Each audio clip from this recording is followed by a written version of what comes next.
Hello there, everybody. Thank you for tuning in with us today as we are on the Heroes Without Limits Twitch channel for Planes of Providence, a Quest RPG campaign being done in a setting of my own creation. And with us today, we have our entire crew. It's amazing to have everyone back. Welcome back to the Gem Burb. We missed you. We love you. You were adored. All of your shenanigans, I'm sure, will pay off in some other capacity during the session as well, as you are always missed. So, thank you, everybody, for tuning in to us today as we are going to get back into our journey through the mountains and everything. But I'm going to let everyone introduce who they are and who they're going to be playing before I do a recap and try my best to cover most of the content warnings that might come up and also introduce our session title, which apparently every time I say a session title, my players worry. So we'll see how that goes. So whoever would like to take initiative on this and say who you are and who you're playing and pronouns, if you wouldn't mind. Shall I take the wheel? I will take the Yes. wheel. Hello. Hello, everyone. It's me, your friend, Inez. I use pronouns she, her. And tonight I will be playing, as always, your friendly, very local Haurian, who also uses she, her pronouns. She is your fighter, uh, protective lesbian plus comfort lesbian. Some of the best molds of lesbian Yes. with us in our buff elf lady. So, oh yes, lesbian tropes and archetypes setting aside for this moment. Next up, Yeet. Hi, y'all. I am Jen. I'm sure you missed me just coming in saying yeet. Pronouns she, her. I will be playing your formerly local, now not necessarily so local, sad, wet dog, Serena. Am I still sad and wet? no, you're no longer We'll figure sad that and out. wet. You are. Oh, You are. I delightful. made you human as you came into the village because giant doggo in front of Valid. significantly larger giants would probably be a problem. Valid. So Yeah. no longer doggo. Yeah. No, I'm happy and wet.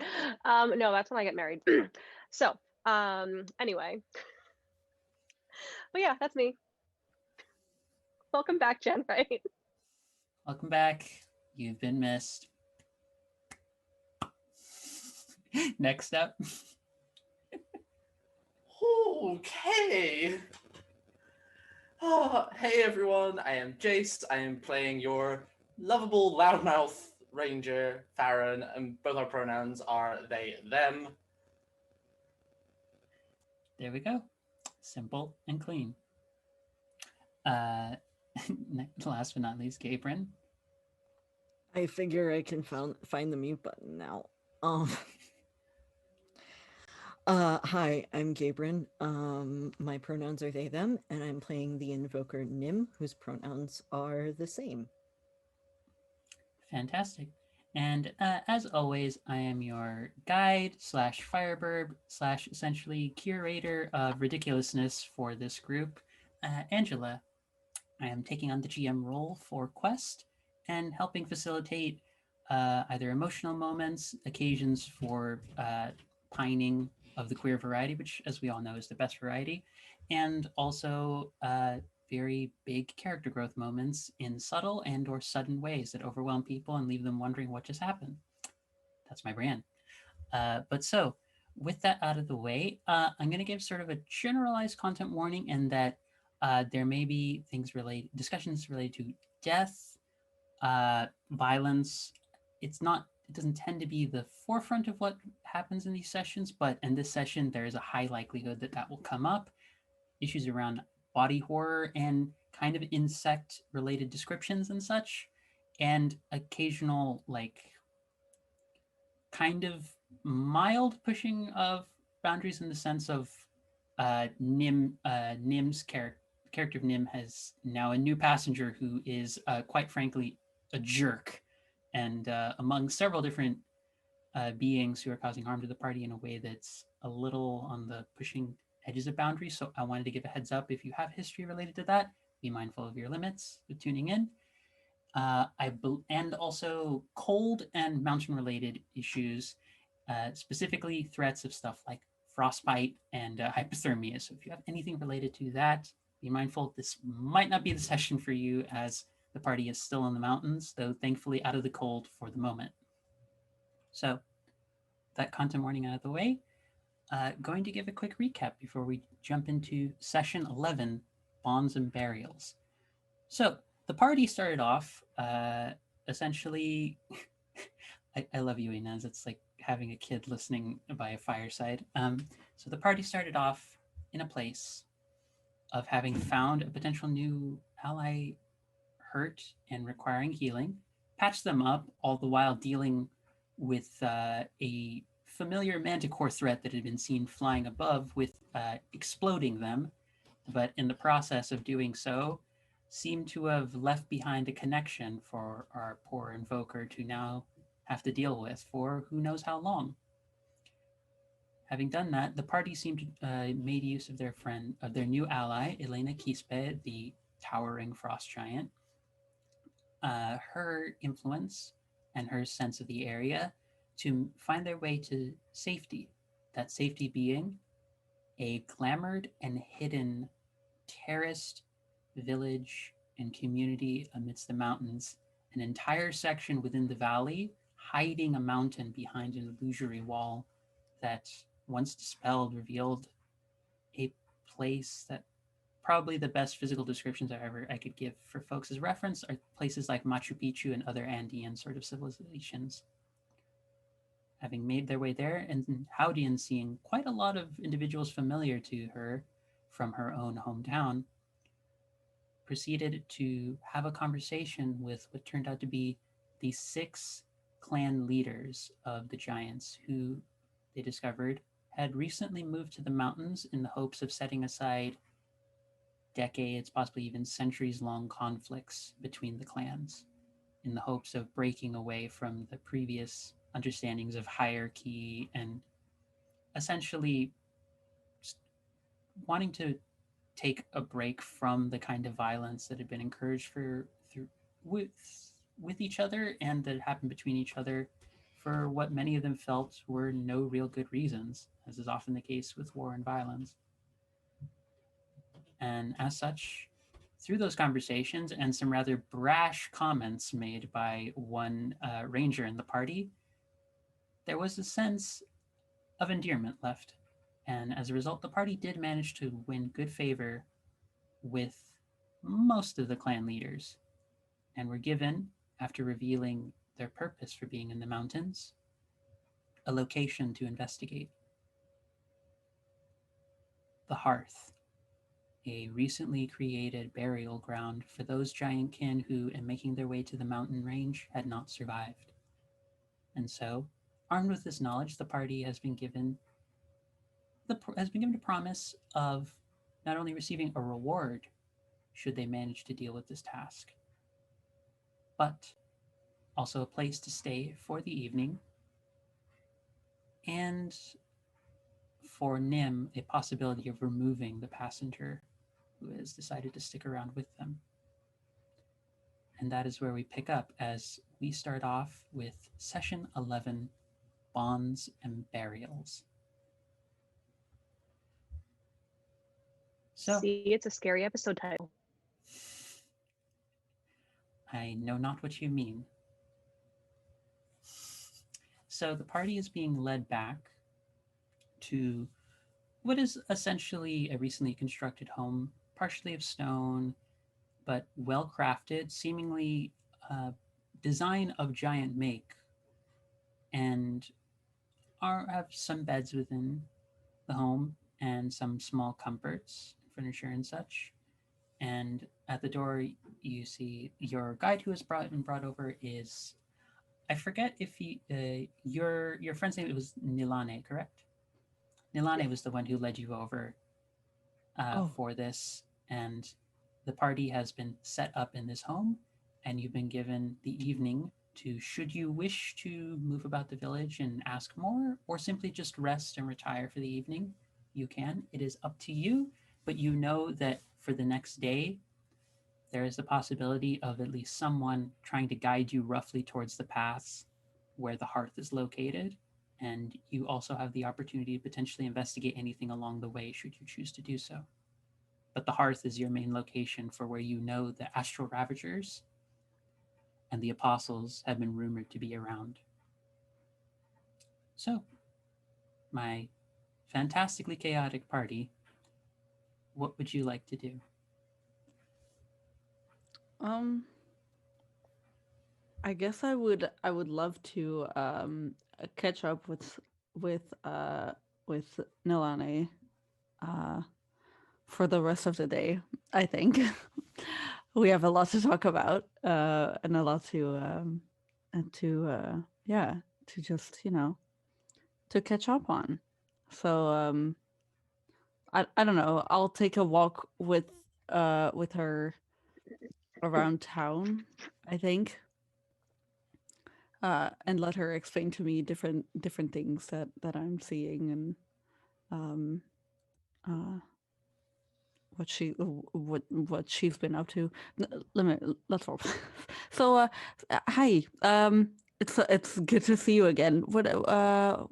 It's so, what have you been up to here? I thought you were like way farther up into the mountains. What's going on here? Well, actually, we've been moving everything over here. Interesting. We've, a little bit after you left, we've been actually in the process of moving our homes mostly over here. Oh, that's so cool. I'll miss that old town. We had a lot of fun there.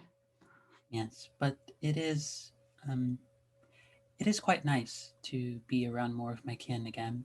I of course have never stopped enjoying your friendship or the friendship of many of the of our elven kin as well. But it is in many ways nice to be around those who are more like me, if Of course. only for not having to worry about crushing some of you by accident. Yes, I totally understand. As just for a visual comparison, for Jen's benefit, the village itself has a very kind of, as I said before, it's like terraced kind of view. So it's almost like, imagine like steps up to like the second floor of a building, but Like giant. giant, but also they're, think almost like kind of terraced farming kind of plots, in that whole Right. sections. This is a vast village sized for giants, of which the tallest one is roughly about 27 feet tall from what the party has seen. And also, it looks Oh. as though the whole of the area has been specifically designed or is in the process of being redesigned, so that much of the kind of rigidity in the design, so that, the way that steps are just kind of like this 90-degree angle, are being purposely shaped and carved to be more sloped and to be much more accessible. And also, you're seeing, I think not Jen, Serena would notice this most distinctly of all. there's various patches of blooming flowers that are actually altering the ground around it, that people look as though they're in the middle of planting in order to actually magically shift the ground so that folks who are using various kinds of mobility devices can actually more easily access the other areas. So, and it essentially, it seems to have been grown and cultivated in such a specialized and rather complex manner that it never seems to get in the way of folks who are just like casually walking and such around. Oh, that's so cool. Yeah, it's essentially very much fantasy universal design kind of aspects being applied of trying how to Love best it. actually incorporate that. And Howdian would probably notice this along the way too. There's a lot of various kinds of smaller little patches of flowers with various kinds of scents, which you see various individuals like goblins, orcs, some dragonkin, and other folks are occasionally, if they look as though they're having a little bit too much stimulation from being outside, they sit down and stop and they breathe it in, and it's almost like little comforting, like stim patches. Oh, that's so cute. Oh, that's so cool. I love it. I love it a lot. Also, hello there, Pie Shark. I believe you might be one of my players soon, so happy to have you on. Nice. So yeah, you see a lot of this, and Mhm. it's a very beautiful place. There is a segmented nature about it, and that there's distinct areas where the different clans. It looks as though even the terrain itself has been magically or structurally shifted and changed and cultivated to be more receptive to different groups. But there is a thriving influence of various groups here, and you see your own hometown group has their own little like section as well. That's so cool. That's so cool. I look up to Nilane and I go.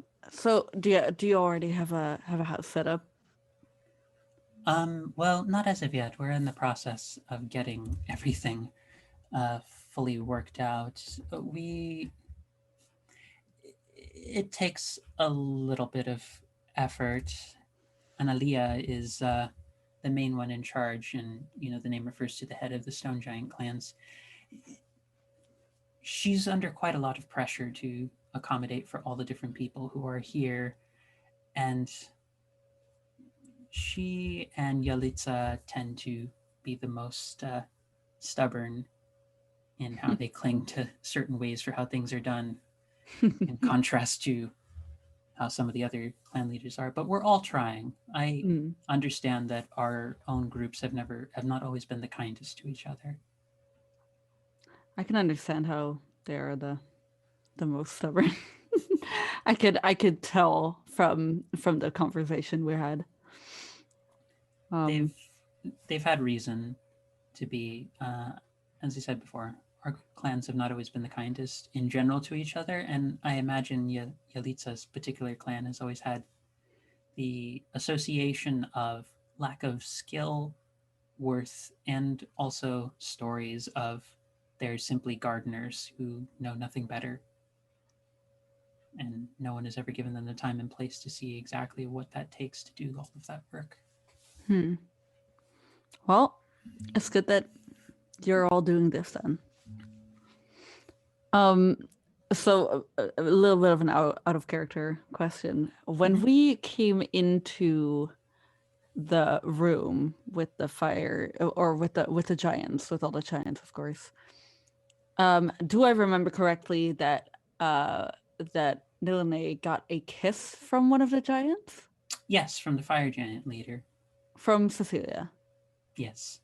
Awesome. So I look up at her and I said, well, by the way, when we came in, did I see Cecilia give you just a tiny peck on the cheek? You did not. Yes, I did. And you know I did. My eyes are very good. You know that. I believe this is an occasion in which you are mistaken, and I know nothing of what you speak of. And she has a big smile on her face as she's saying that. I just go, I fucking knew it. I knew it. I knew it. I knew it. I knew it. And I just kind of like, I punch her in the shin, I guess. And I just go, That's so fucking cute. I'm so happy. Uh, it may or may not also be part of the reason that um, Analia and Yalitza are not happy with me either. Well, fuck them. I'll say that. Fuck them. As you say I that, you hear from a distance away, just suddenly the ground just kind of something pounds it very loudly. hmm Yeah, I know that. Yeah, I know they're listening. It's fine. They're cool, but you know, keep away from my girl. You know. Um, but that's really cute. I'm really happy for you. It's good to see. Well, it's good to see you. It's good to see that you've gotten some more company and that you have not lost your mettle. No, of course not. I would never lose that. Um, yeah, more company was much appreciated. Um, I mean, you know why I left home and mom and dad, and um, it's been I haven't found it yet, but I'll I will someday, some way soon. Um, but yeah, finding these people wasn't necessarily my first bet, and I wasn't hoping to, nor did I need to, but I'm happy I did. They're kind of cool. They're kind of cool. I get the impression the one with the bow is quite prone to speaking without thinking about the consequences. Do not get me started. He knows nothing of They, diplomacy. they, They know nothing of diplomacy. They know nothing of diplomacy. They know nothing about a mouth being shut for good reason. Um, but um, even though they don't, I do appreciate their recklessness. I can relate, and it's good to have someone that that doesn't know how to shut up because that's cool. sometimes sometimes that comes I found that that comes from a place of not being allowed to speak one's mind for quite a long period of time. I think so And too. other times it comes from sheer lack of thinking about one's words. I suppose that I will leave that up to you to decide which one is might be, or if it's both. I do really appreciate them. They're a very, very good, a good fighter. That first of all, first and foremost, a very, very good fighter, that knows their way around that good old bow, and has helped us out in many uh different endeavors. So I appreciate their company It is a good to lot. know you also travel with someone who knows the ways of nature as well. She seems Mhm. quite capable. She sure does. She's cool. When she turns into a dog, that's so cool. Like into different animals. She turned into an elephant. Do you know what an elephant is? I have seen them before. Ah, I have been through perhaps a conflict or two more than you have, I and guess so because I didn't know. And then all of a sudden there was the elephant, so said. Um, it was so cool. such a small form and such a intense amount of power. Though I suppose I should be unsurprised given what Elena has said of your smallest member as well. Yes. Oh, damn, how she They, slayed that manticore? they, they. If you're They. talking about Nim, it's they. If you're talking about Elena, she. Just a Mhm. reminder. I keep fucking up pronouns, but that's It's easy to fix. yep.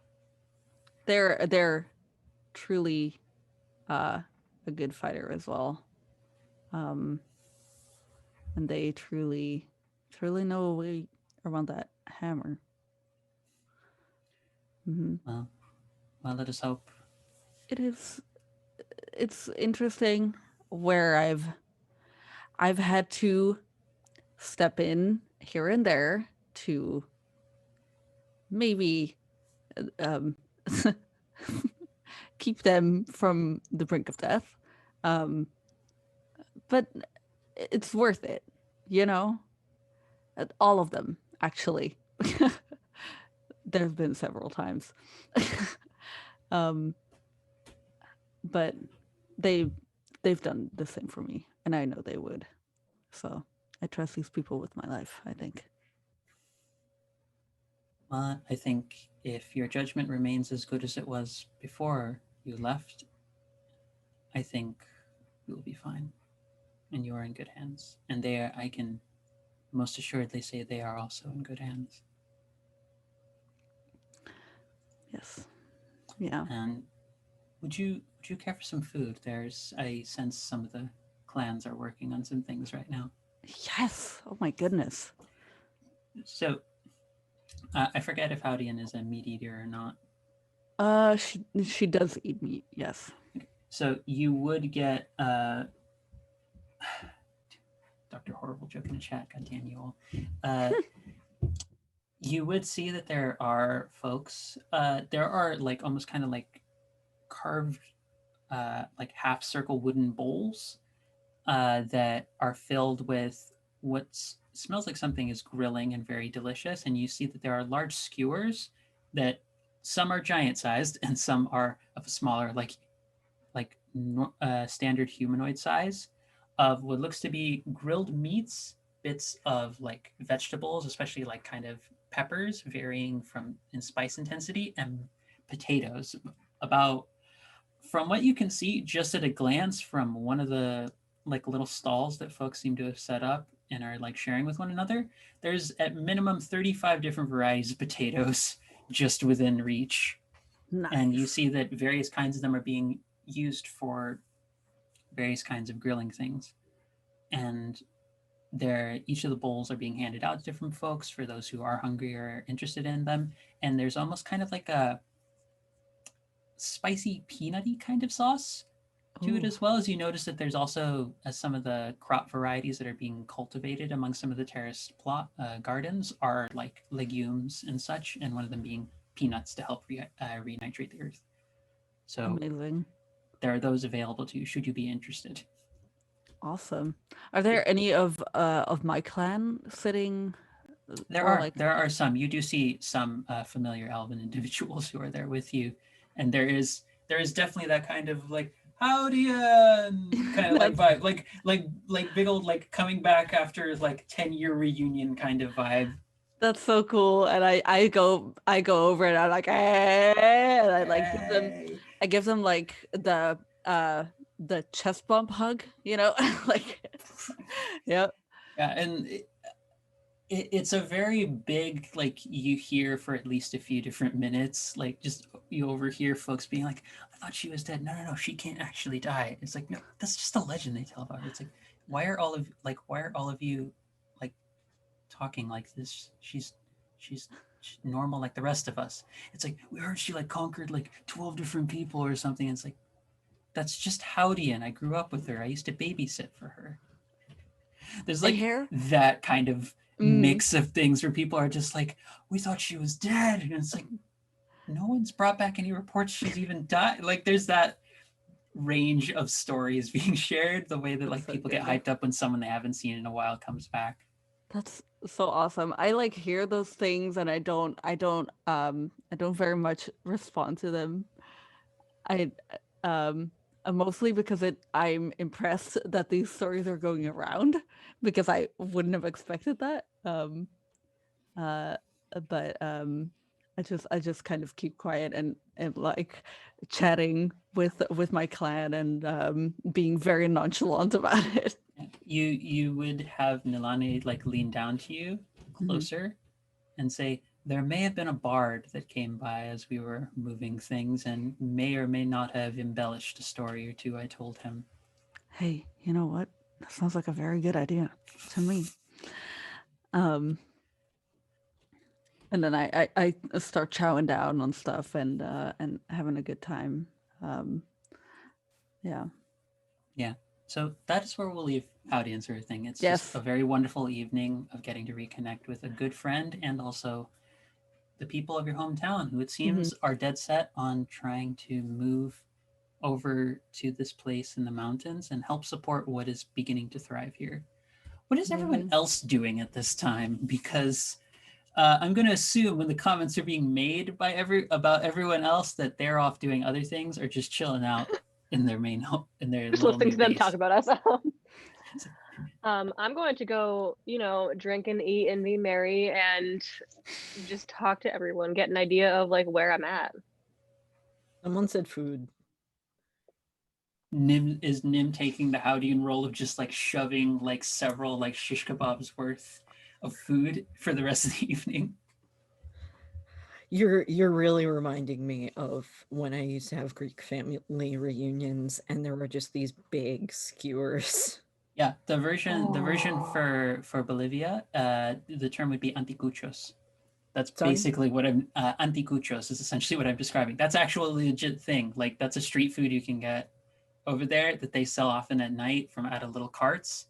And there's often like little small areas as well. I think especially somewhere in like Cochabamba, La Paz. But yeah, so Nim is enjoying themselves stuffing with food and suddenly having a weird flashback to a place known as the Mediterranean. It's so strange. It's just out of character for some reason.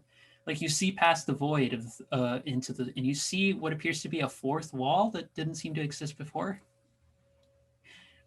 No fourth wall. Serena, I will get to you in a second. Farron, what are you up to in all of this? I'm kind of curious, even if it's just small. Farron's just gonna go sit in a tree and like fletch some more arrows. Nerd. Nerd. Someone in chat, Farron is playing drink archery. That is such a bad archery idea. Or drink archery? We'll see. Well, yes. Yeah, we're gonna leave that one. I was like, can I have you roll something just to see for more chaos? But no. Let's let this be a good What if they cozy kill night. someone? No. I know that's what I was gonna roll for. Just but imagine like nah. we worked so hard to ingratiate ourselves, and then out of nowhere, an arrow just kills someone. Oh. That would. It's like who Just picturing shot? Farron just being like frozen. It wasn't me. I didn't do it. I swear to God, I didn't do it. I've been framed.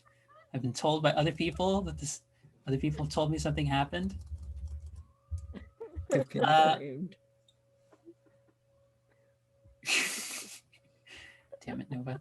I would say in that case, Serena, you get to meet a lot of the different like smaller giant kin. There are ones who are not quite the same size as even the stone giants. There's some who have two heads.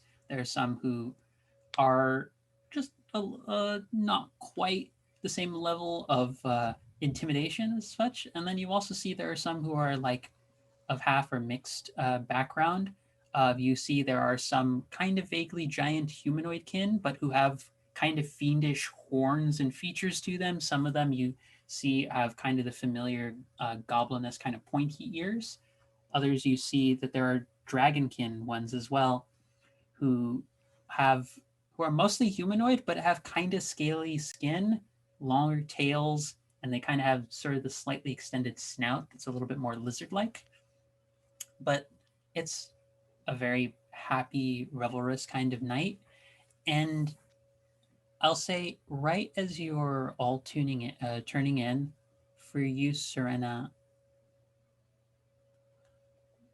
there is there's just this moment as you drift off into sleep where you feel it's like a chill.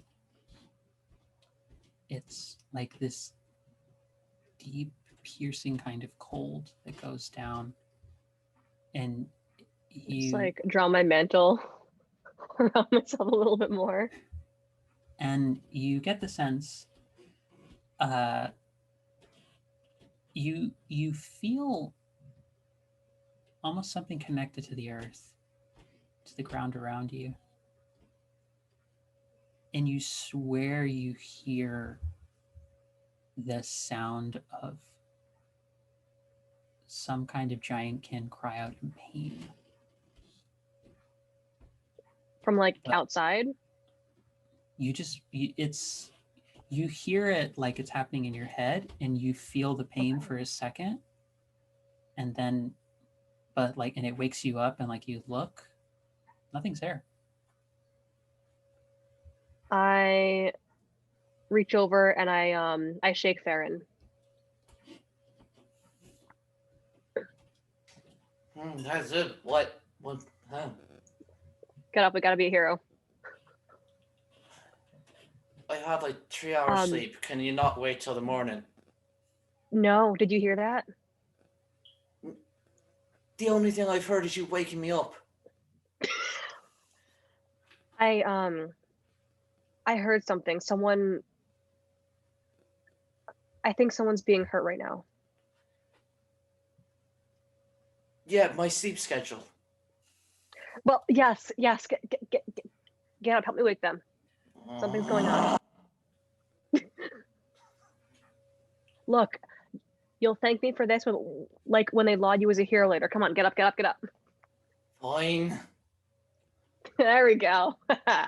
I'll go wake up Hal. Hal, get up. What? Huh? Something's going on. What? All right. All right. I heard Yeah. I heard like a scream and I felt something. I don't know where, but we have to get up. All right. I I think start. this place is in danger. Oh. I mean, Serena's like in True. the back of her head, like, oh man, if this was just me dreaming, I'm gonna feel real dumb, real silly. yeah, I started putting on my armor like real fast. I've in the ages I've learned to do it fast. And I'll let the Faster, sad, not sleepy fat Jace wake up ass. Nim or Farron. I'll let the sad, sleepy Farron wake up Nim. Just kind of like kick the bed, just like, man. Just imagining like you're half having to like wake up as you're like trying to kick the bed away.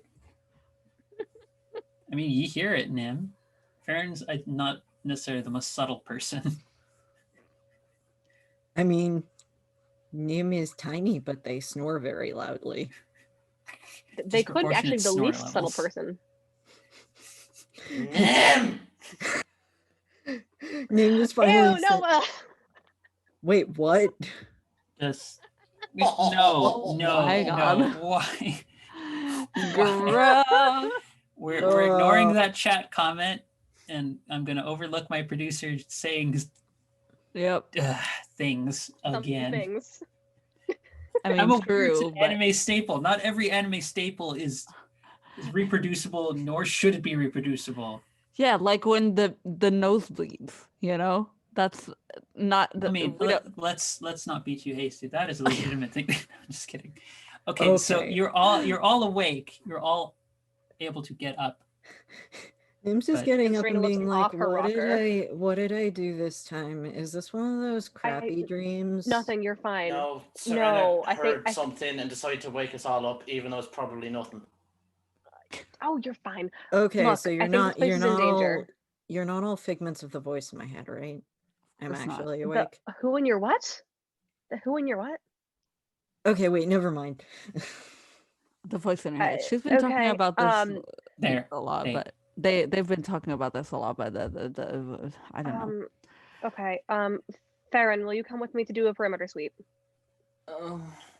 Fine. please? Can we all go Um, together? I'm done with that. Yeah. Yeah, that would maybe be a better idea. I Okay. think. I say Let's if do I perimeter sweep. rub the sleep out of my eyes. As Nim has a hammer, their cloak, the warm clothes, chainmail, and like a med pack that they keep on them because all of their gear. You say med I'm pack, and I going to just go to regret this. Dead Space. I'm just like, is one of you just gonna like press a button on the back of your like armor, and you just suddenly regain health? Yeah, just like a Baptiste. Like just, I think everyone could use some extra healing. I'm going to go into. There has to be like a bird of prey that can survive the cold, right? There has to be like a snowhawk Well, or some shit. Point of order: the actual village itself isn't dealing with any aspects of the blizzard or anything around it. The whole place, behind the actual glamour, the climate is entirely different than the surrounding mountain ranges and valley. It's Okay. relatively like normal temperature that you're used to. Okay. You would know there are condors and the griffins that you've seen. So you would not make as big a one as they are, but you could theoretically turn into one. Let's go condor, I think, because I want to be a little more subtle than a griffin. Okay. So I'm going to do that so I can take to the air while my friends do a sweep.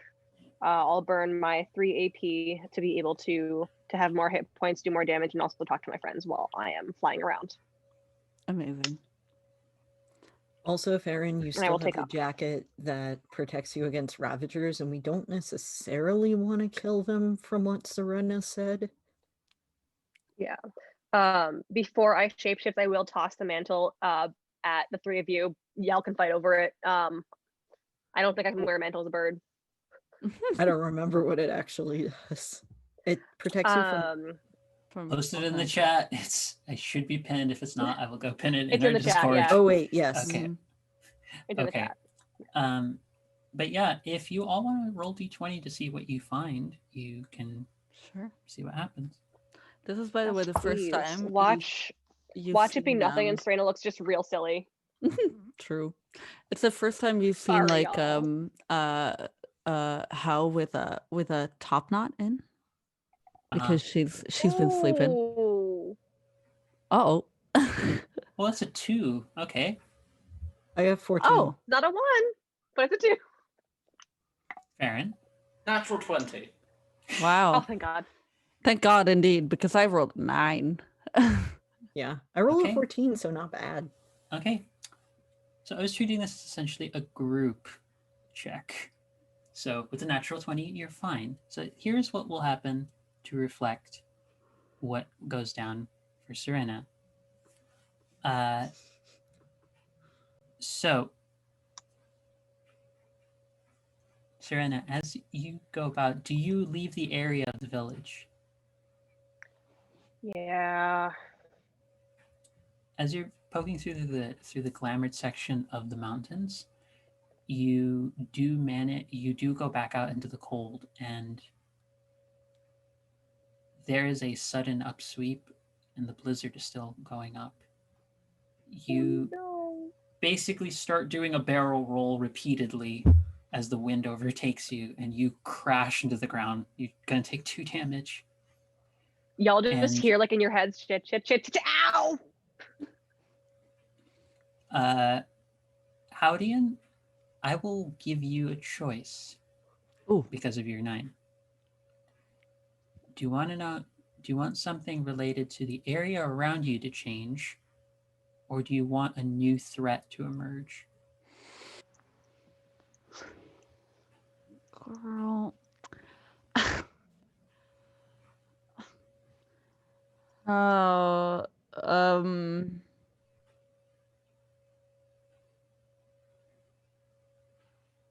let a new threat emerge. Let a new threat emerge. Come at me, bitch. Okay. I'll get you. Come catch these you're big buff you're alpha hens. you're taking a look around, and for the most part, from what you and Nim are able to tell, there's nothing going on in the village right now. For the most part, there's still like some small activity because even though it's late, folks have various hours and do shifts for working on the land and such. Right. You don't notice anything, except on the very outskirts, just past the barrier, you see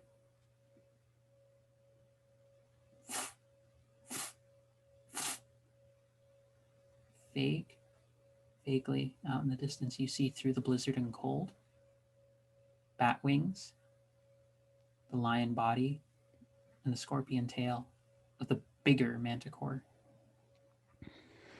And you do notice that it has caught Serena crashing into the snow. However, because Farron rolled a natural 20, I'm going to say Farron is able to take notice of it beforehand. And if you would like, Farron, you can get into position to help Serena in some capacity before the Manicore begins to make any sort of movement towards her. Like you're basically like looking around, and then I'm imagining it's like, oh shite, and then you just see it like starting to just fly down. Can I just like grab Bird Renner by the legs and just pull them back inside the barrier? Yes, you can. You can. And you see that the creature, it because it's a natural 20, it doesn't see you pull her back because the creature doesn't seem to know that there's anything there. But you do see almost like it just lands nearby, and it's doing the kind of like creature trapped in a cage lion kind of thing, where it's just circling around the edges of it, and it just looks as though it's like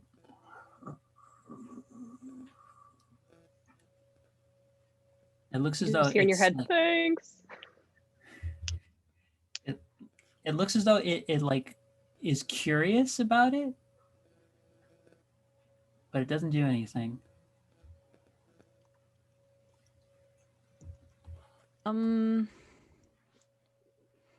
Just gonna stand there, just like knocked and ready to like draw on fire if needs be. I'm assuming that I can see that as well. Yeah.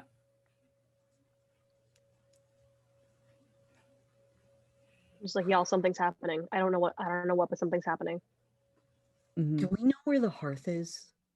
It's We some don't. distance away, as far as you know. We were supposed to be led you- there. Is Do it you want me is to it go outside check? the barrier? It's past the barrier. It hasn't been I can try established. and make a run this for is- it. Don't do that. Don't do that. I say to I say to Serena. And I just want to walk like within the barrier to like the left of it, and then I'll take my blink blade and I'll like I want to throw it like far. I want to be like far enough away from it that it can't see me throwing it through, and like landing behind it as a distraction, like kind of. Roll a d20. We'll see how successful you are. Baby, do not let me down.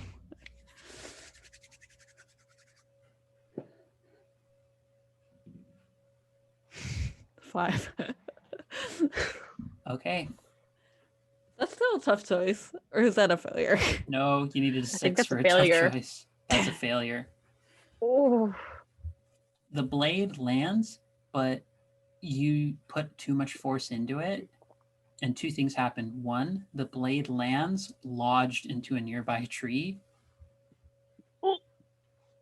and also the creature seems to notice the spot where it came from, and it's noticing that nothing was there. So All right. it looks as though it's wondering why is something there, and it's starting to move towards that section. All right, I'll stand completely still. That first of all, I won't make any sound. can Okay. we And see I look to the hearth? everyone and I go,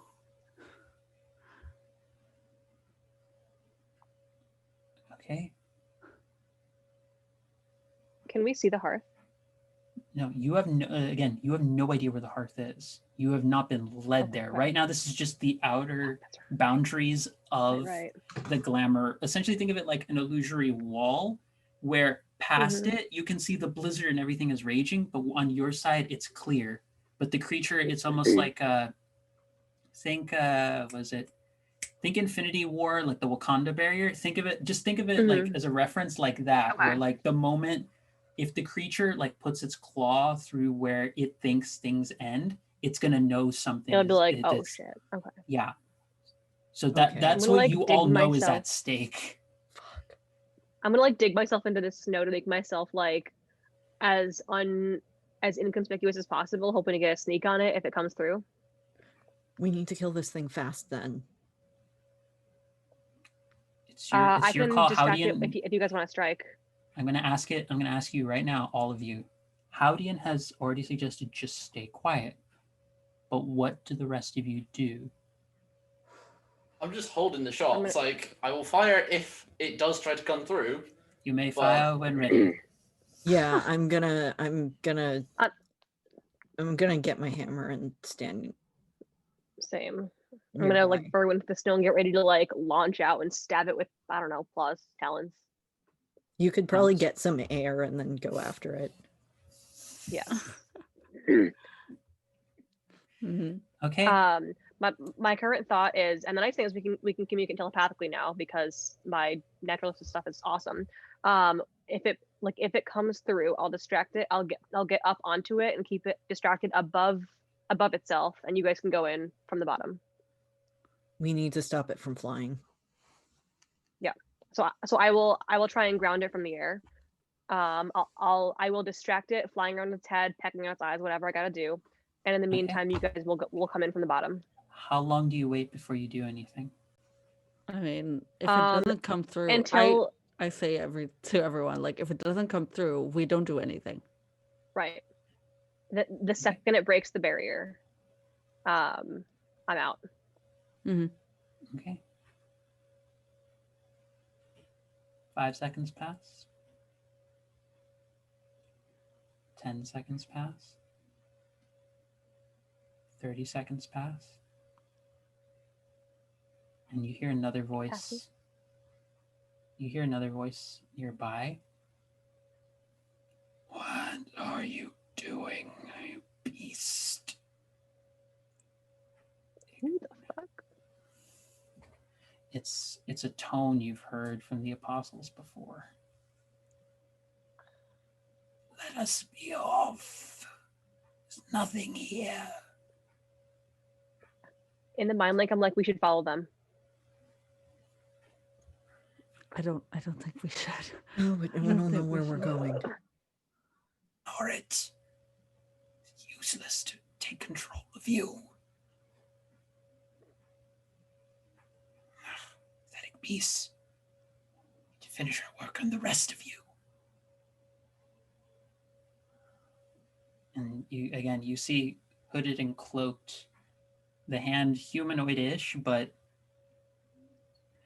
think like heavy varicose veins on the hand and much more like dried out. Like if you've ever imagined like when like shows where like a human being's like drained of moisture, that's Like a kind of mummy. what this hand. Yeah, very well.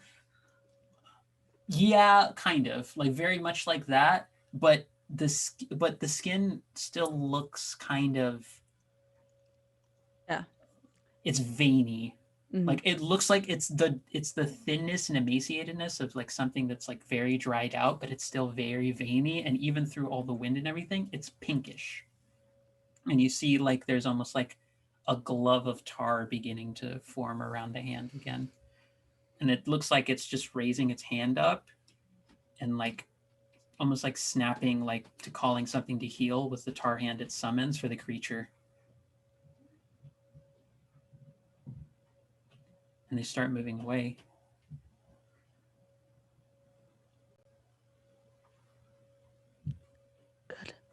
Good. Okay. So they're moving. I wait until they're like a considerable amount away, and then I say like Actually, "Rose petals before on they the move wind." before they move too far away, Nim's just going. Your sword. It's fine. It's the blink blade. No, if they see it. Oh, yeah. That's why I say I Also, there's a telepathic bond. They might know. Oh, a sword, you say? That's interesting. that's why I call it Is back. is that in my head? Yeah, that's in your head. Fuck. Mm, Yeah. I just go like rose petals on the wind. Return to me, and then I spend the AP to get it back quickly. Nim is just watching the apostle to see if they turn or move anywhere near or turn to if any one of them seems to notice the sword. It's only one. And you see it does turn around and it does seem to go to the tree where the blade was, but it doesn't seem to take more notice. It seems to, at this point in time, just think it's just an old like scar across the tree. The blizzard, thankfully, is hiding any sense of like its recent appearance. Mm-hmm. I Yeah, told you Nim's I'd just be going- having more fun. Nim's just going, no, no, no, no, no, no, no. And whose voice was that? Oh, no one else The can rest hear of I it. you, the heard. rest of you didn't hear it. No, Only- not that voice. My voice. Yeah, the voice that we Oh, heard. that's right. You're telepathically talking to us right now. Mm-hmm. Yes. I'm just like, Does I know I heard a Serena scream. or the others hear anything? Oh, from what your conversation that you just heard from that person? No. Cool.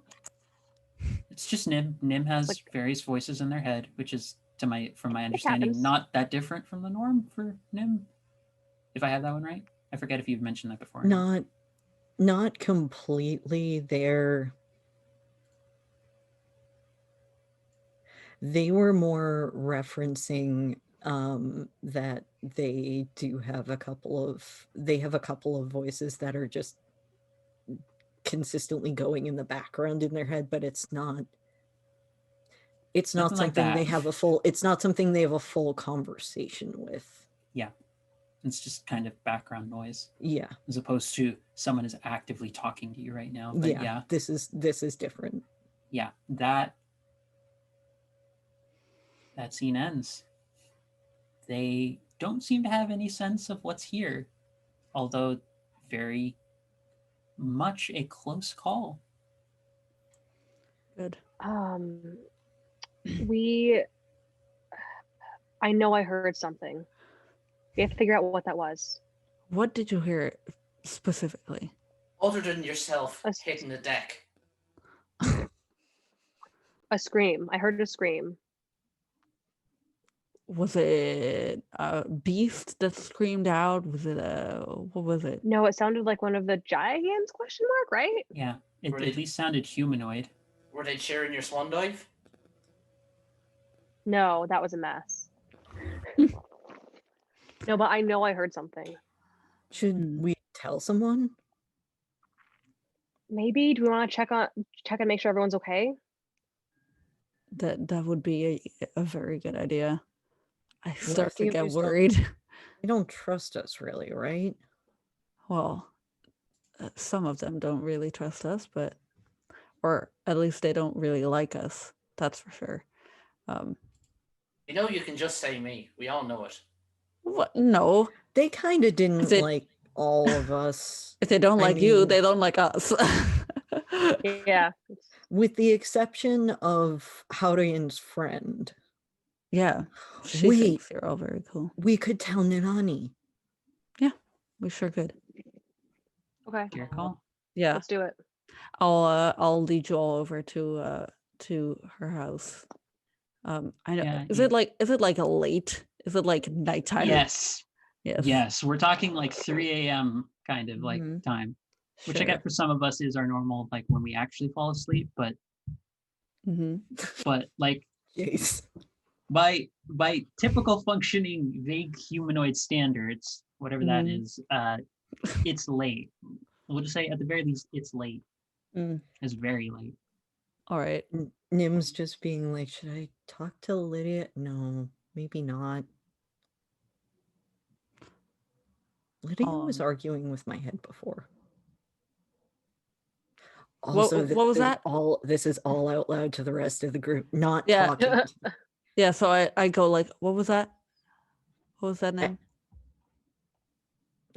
Nothing. Oh, all right. All right. Sure. And then I'll So sure. mhm. I'll lead you all over, and then I'll at the probably huge door. It is a massive giant sized door. Uh-huh. I She's- will I think I put her at around like 18, 20 feet tall. yeah, kind of. Ooh. So big lady. Yeah. I imagine her like that. And so I knock softly, but it's in a pattern that when I used to like sneak out of the house at like midnight, like Aw, to that's cute. go to her, and she would be able to recognize it, I hope. You hear footsteps. cute. A short time later, it's like, Howdian is Yeah. very late.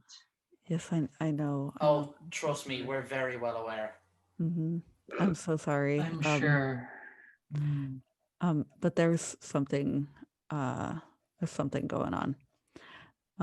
Whatever it is, it can wait until the morning. No, I don't think it can. I don't think it can. I'm sure.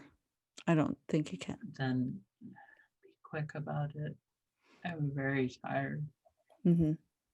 So so Serena woke us up saying she had heard a giantkin scream out in pain. It's very unlikely. Why? We have wards set around the whole area. Should any sort of harm come to anyone here, we would be aware of it very quickly. Sure, but what if What they're if it's outside? not within the wards? Same thought. Then it might belong to one of the giantkin who lives among the caves here. And as of right now, there is a blizzard and it's the middle of the night. You are not going to get anywhere fast going right now. Okay, well, we'll have to check up on that in the morning, I guess. But what we did see when we went outside to check is a gigantic manticore, and a person, or is it a person? Who knows at this point? Yeah.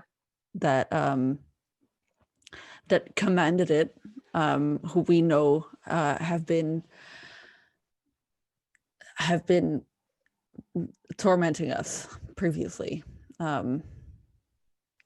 Those that we came here to Howdian, slay. Yeah. what happened? Do they know that something is here? I don't know if they know. I don't think they do. They might, but I don't think they know. It literally said to the manticore, "There's nothing there." Yeah, but that doesn't mean they can't see that there maybe is something there. Plus, the manticore kept walking around, like it was like waiting for something. I've seen you I walk mean, around they in did. circles. They did dismiss what the manticore saw, but that doesn't necessarily mean. What prompted the manticore to have any sort of interest in this area in the first place? That would be this one, pointing at Serena, doing their best impression of a crashing bird who'd just been shot, followed by this one, Ouch. pointing at Howrian, deciding to try and do a javelin throw with their sword and embedding it in a tree. Now, excuse me. It was supposed to be a distraction, so they would go away. And did it work? Yes. I mean, I ask again. You see her turn her attention not to Howdian or to Serena, but to Farron.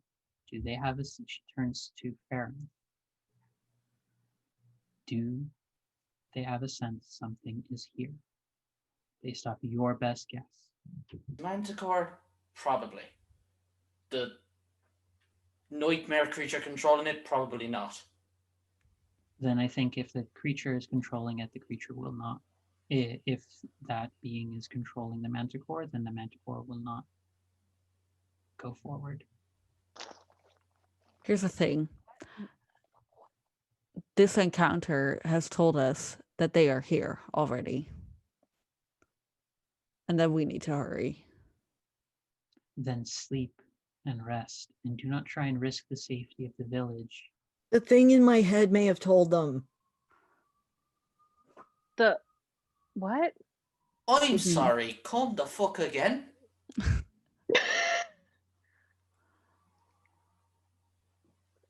Would you like to explain? What? Explaining is difficult. Then illustrate it or say things that vaguely relate to it.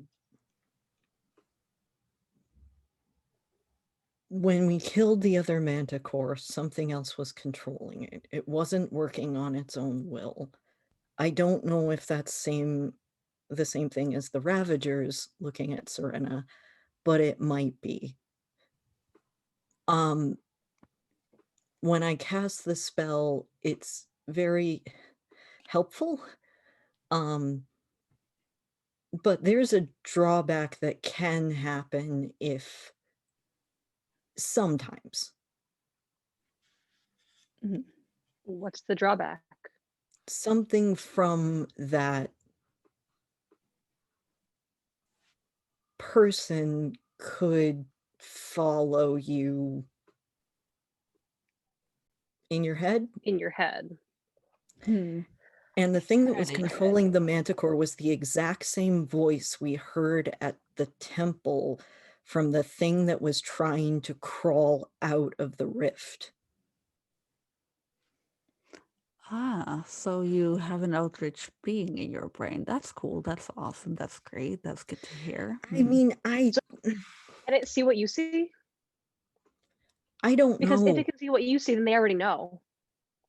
No, I mean, like, I don't know. I don't know how much of my thoughts it can see. I don't know if it can see anything I see. Because if it is connected to you in any way, if it's able to see what you see, know what you see, know what you think, then it's too late. They already know about this place. What may have happened is maybe it's pulling the strings, but only lightly enough. It couldn't get all the way into this world. We shut that other door. Right. But remember when Odysseia did that thing where she sealed it? Yes. Probably I do. Yes.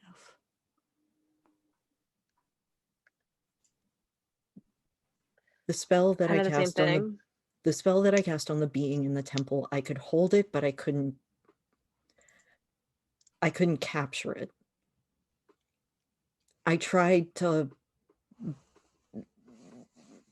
box it up to try to keep it away from Odysseia when we got back to the village, but I couldn't. And I can't stop the thing from talking in my head. And it called the apostles children, and the apostles can talk in their heads. So I don't know what they know.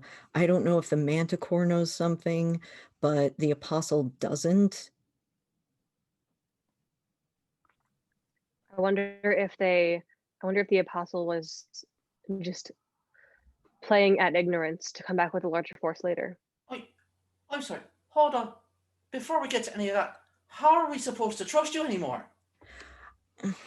I mean, it's not them. It's the damn thing in their head. It's not their fault. It's in their head. Right, but we can't just write them off because of it. How, like, if this thing is related to How many of us have those- almost gotten us all killed? I mean, We've literally Farron every does single one of have- us has gotten us all killed. Farron does have a point, though. Then we'll get this shit out of your head. Lydia offered to, but only on the condition that we take care of the hearth. Maybe, but circumstances have changed. If this is a liability, it is better for them to do this now. I think it's a bit past if it's a liability. Lydia might be able to know if the thing in my head would be able to see or understand what I know. It might not know our location. It might not be able to see. I don't know. It might get the perception of what I can see. And if that's the case, it cannot see through you, man. Would I know that? Nilani is the one who says that. How do you know? Lydia has informed us.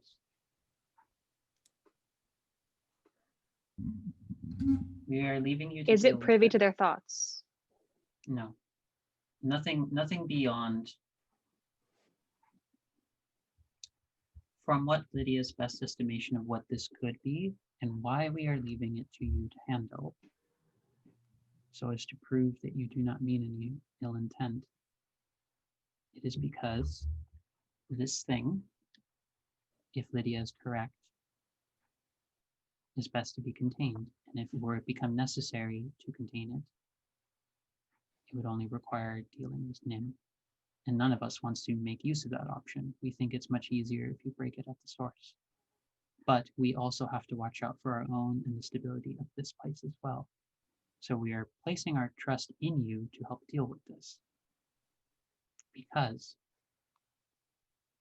as far as we are aware, it goes by many names. The ones we have heard, from what Lydia's studies have led us to believe, it goes by the profane plague, the arcane aberration, and sometimes simply the unfathomable. They are all terms that have been applied over time to this creature. I It think delights in deception, Nim.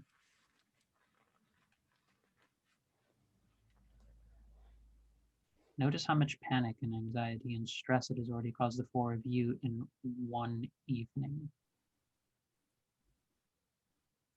Notice what you've risked already. You've risked an entire village being exposed by being too hasty.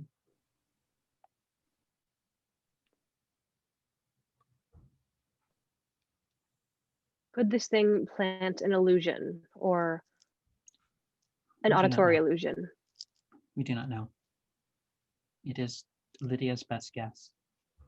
It is why she offered you what she did, Nim. We do not know. She also requires time to prepare and see if she can remove it safely. We do not quite understand the extent of what it takes to do such things. You are all quite strong, from what I have gathered, but you must also be aware that such things do not come without price, lest they be done hastily.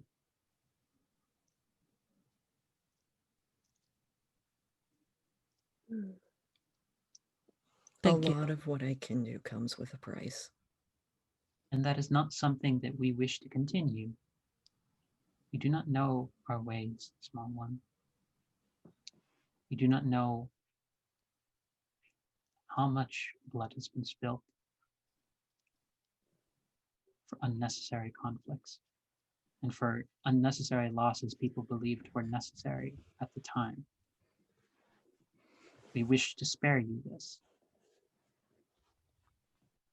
unless you would like us to indulge, as your friend seems keen to do, in risking your life in order for the possibility of removing it when we can wait. And we ask you, yes, we are asking a lot, that you risk your own lives to see if you can stop them before anything else comes, while we prepare to protect our own and also to do our best to help you.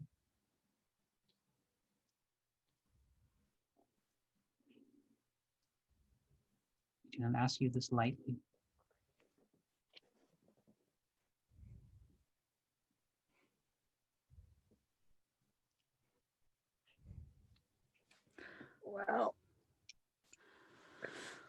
Well, we will do everything in our power.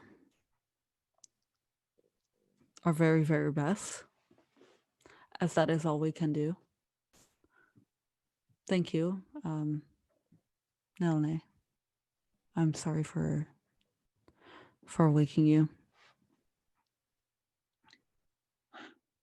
You were worried and you wanted to be certain no one was hurt.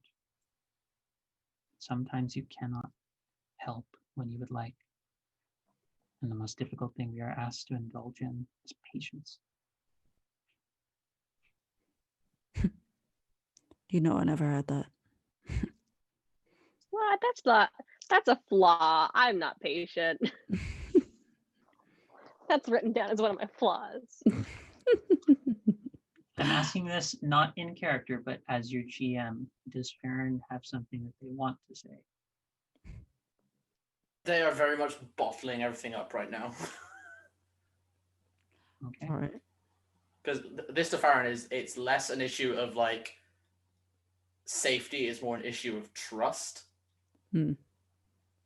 Because to them right now, trust has been broken, and that is a big no-no. Mm-hmm. Oh, it's slumber party time, y'all. We're gonna have an interesting slumber party. Yep. Lumber party? Nilani closes the door, and you're Good. left at the front of her home. The It's the first- middle of the night. Yeah. The first thing I do is I turn around and I kneel down to Nim, and I kind of put a hand on their shoulder and I say, "Are you okay?"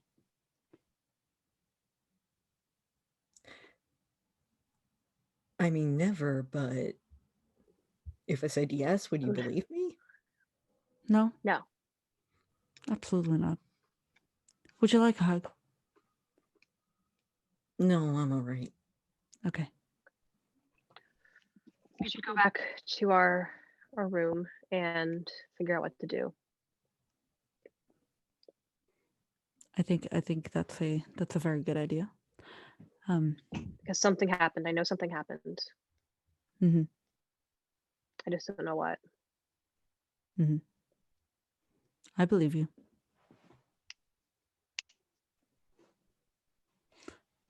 Well, I stand up again and I look over the group and I say, "Let's go then, please." Yeet. Farron is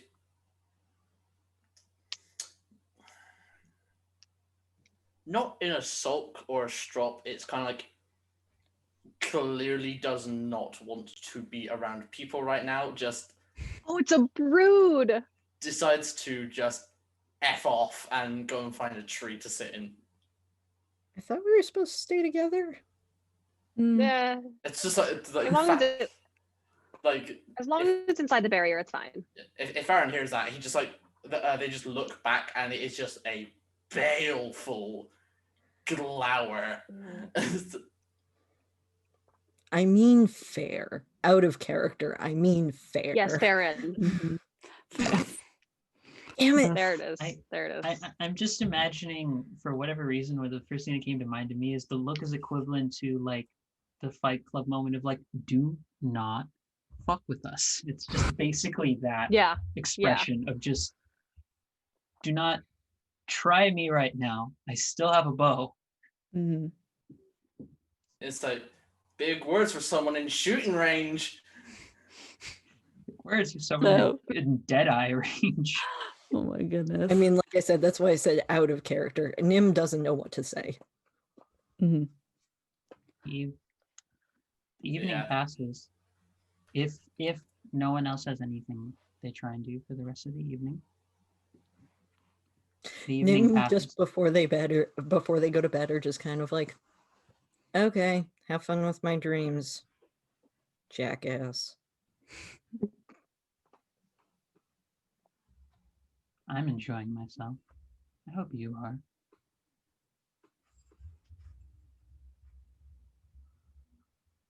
Just for the record, they can't hear me.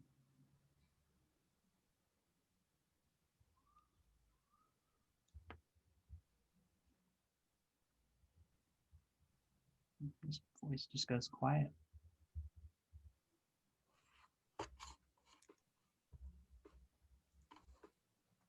Just flip off the gods right now.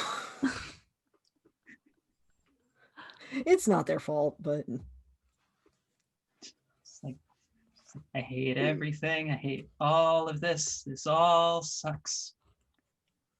So Everything is awful. everything is awful when you're losing your team.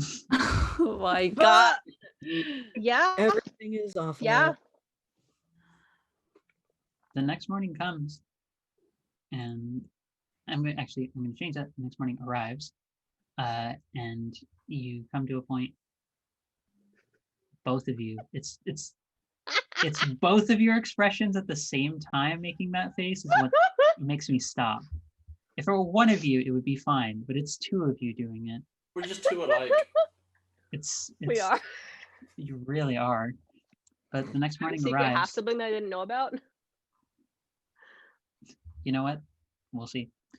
But the next morning arrives, and you see that Milani is outside. She is not saying anything. She does not seem to be particularly talkative today. Nim is definitely an early riser. As am I. Doing my stretches and my workouts. No, Nim's Definitely gonna just go make praying. sure Farron's not dead. Nim's just praying and then like squinching their fingers to try to be like, okay, everything hurts now that it's warm. I'm gonna go check on Farron and their morning wood. Oh my God. Hey, they said it first. My goodness.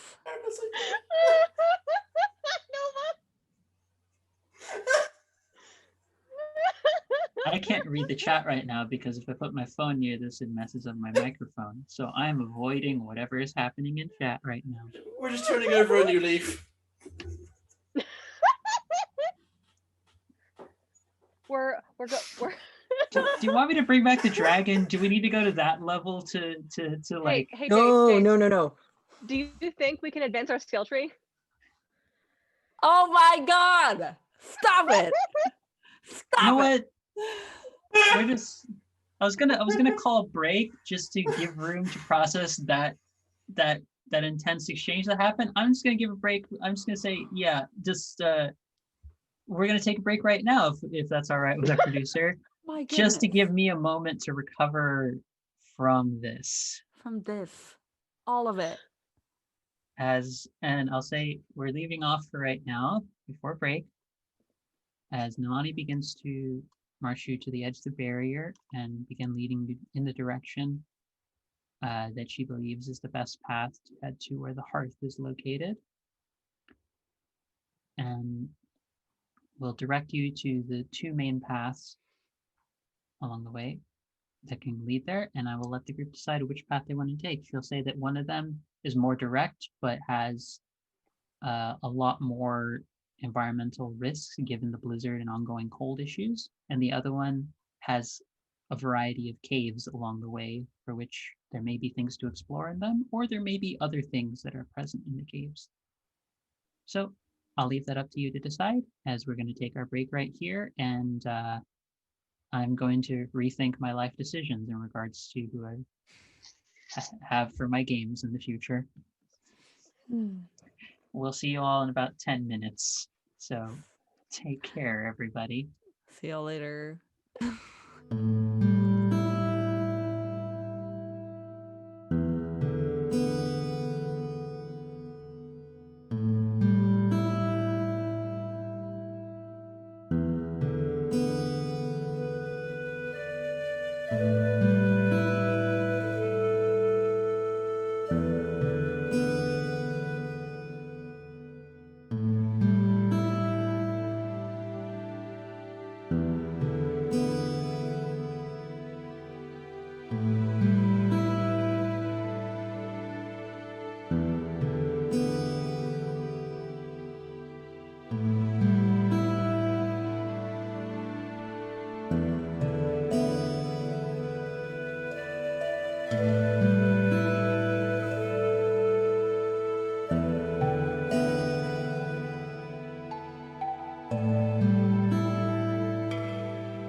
Hello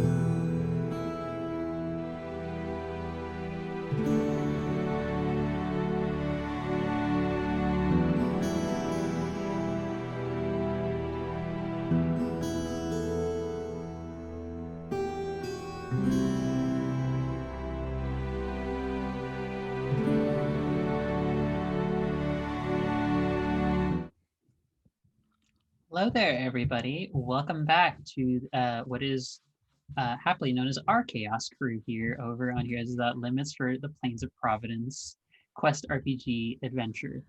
Our group has just had a rather tense set of moments in the middle of the night, prompted by their own actions and just a little GM pushing on small little details.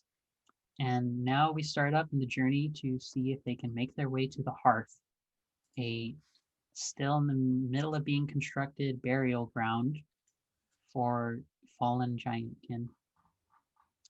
So before we left, I mentioned that there were two possible paths that Nilane would be able to at least direct you towards, and past that, she has her own responsibilities to get to, but she says either path will get you to the Hearth without issue. It's just a matter of which difficulties you would like to deal with. Environmental, or the possibility of things in caves. So, what would the party like to do?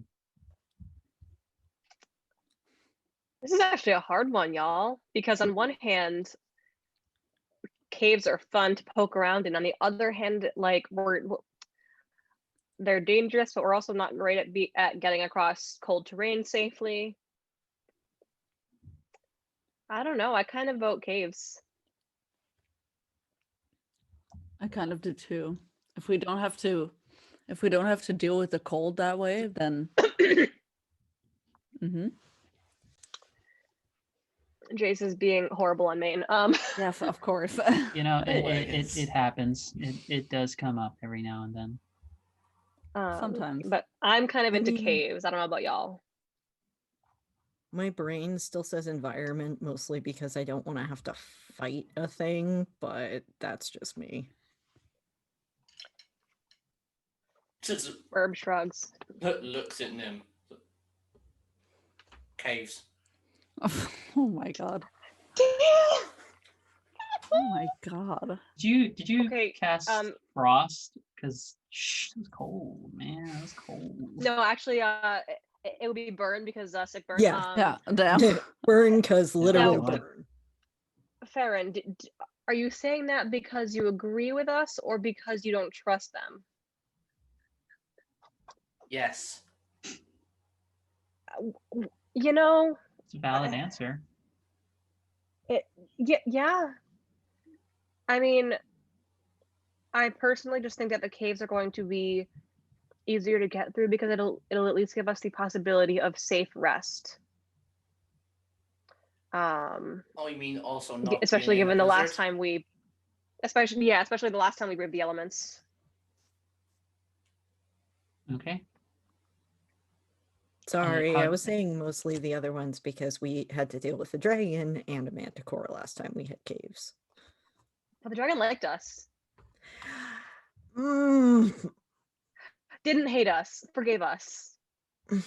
We won him over. It's okay, caves. Okay. Okay. Howdy, or what is your... I say caves as well. Yeah. Okay. So you start traveling. The terrain is quite harsh and difficult to get through.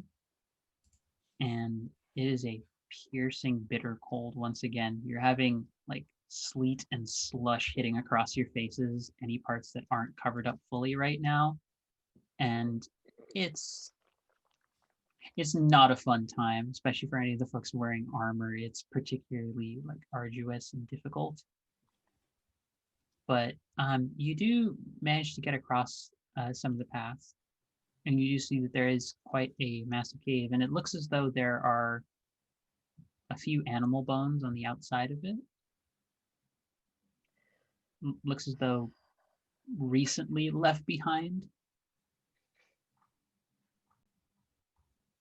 Serena looks back. It's like, it's too late to go the other way. Well, we've committed. I mean, is this the only cave we can go through, or? I'm sure there's I more. mean, these are just caves you're seeing along the path. Like they're something you could entirely ignore, but should the blizzard or any of the other conditions on the path on the way there get worse, they would be a good way to like find shelter and safety. Honestly, the worst condition that would drive us into those caves is curiosity. You know what? True. Sadly, That should be framed and like hung on the wall. Like, I'm not curious about animal bones. neither am I. Unless we can hear something in there. Can we hear something in there? I mean, you do hear the sound of a dog, or at least something that sounds like a dog. Yeah, let's not do the wolves. Let's not do the wolves. Farron, put it down. A big winter pupper. No. I can literally do that for you at any point in time. Like literally any point. But I could have my own winter pupper. No, you don't take things out of the wild. You know this. You don't take things out of the wild. The rule is you don't take things out of the wild unless they cannot survive in the wild. Remember? I will be a pupper for you whenever you want. Okay, Mom. Just imagining the sad Charlie Brown music is playing while Farron's just walking with him.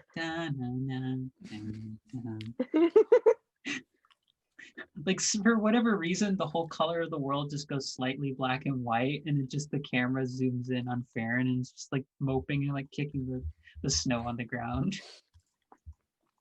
Hello, darkness, my old friend. No singing. No singing. Because Twitch. Yeah, we see you, Twitch. Thank you for having reasonable and not crudely applied policies that affect our streaming possibilities. Thank you. Mm. Amazing. Thank you so much. Yeah, we No, love This you is as a just streaming joking. platform. Just jokes. For legal reasons, this is a joke. Yes, for legal reasons, this is a joke. Yeah, if Carrying there's on. any Joke staff because it legally watching. has to be. Carrying on. Yes. Yeah, you are able to trudge on. And this one, I will actually ask for everyone. I need a d20 roll and an explanation in character-wise of what you do to try and make the next patch of the travel easier on you. Even if you're wearing the mantle, this is less about the environmental conditions and more about the terrain itself is proving quite difficult. Okay, so... Oh, who has the mantle, just out of curiosity? I currently do. Okay. I'm assuming it's blizzards. It's a lot of blizzards right now, but right now you've mostly been able, despite limited visibility, been able to get through it. But right now there's a sense of like the actual terrain itself is getting hard to get through. What I can do is go all wolfy again, so like someone else can have the mantle, and I can try and forge a path with my giant wolfy body. I could be a polar bear. Ooh, All right. that's an option. I could be a polar bear. All right, I'm gonna give. Polar bear. Yep, I'm going to yeet my mantle off to the group and polar bear up, and I will literally like go on ahead and like full on just be like, I will swim through the snow. Okay, so Nim, I'll say that is just for trying to get through your own bit for this section. So, Serena, if you wouldn't mind doing a d20 roll just to see how successful you are in helping the rest of the group. But what's Certainly, the rest of the group doing? 15. Okay, you do start clearing the path. What is everyone else doing? I'm gonna be doing my hairdryer moment of just like melting snowdrifts. Okay, roll the d20 to see if that actually helps you on this occasion. Oh no. Oh no. I guess it doesn't. I think it actively hinders. As you do that, I swear to God. It's not an avalanche this time. You do start hearing Here's how I'll describe what goes down. You lose a little bit of control as you do the like whiplash back to like try and do it, and the fire comes out of your hand, and you lose a little bit of control over it, and it knocks a section of it melts a section of the cave of the cavern nearby cavern entrance, and it rings out throughout the cavern, and you hear like something is running out of the cavern towards y'all. If a bear could sigh. I mean, I guess they are. Somebody please put that in our quotes just for my benefit. If a bear could sigh. I've heard plenty of bears sigh. Oh my goodness. Oh. Yep. Oh. Anyways. She only got it now. But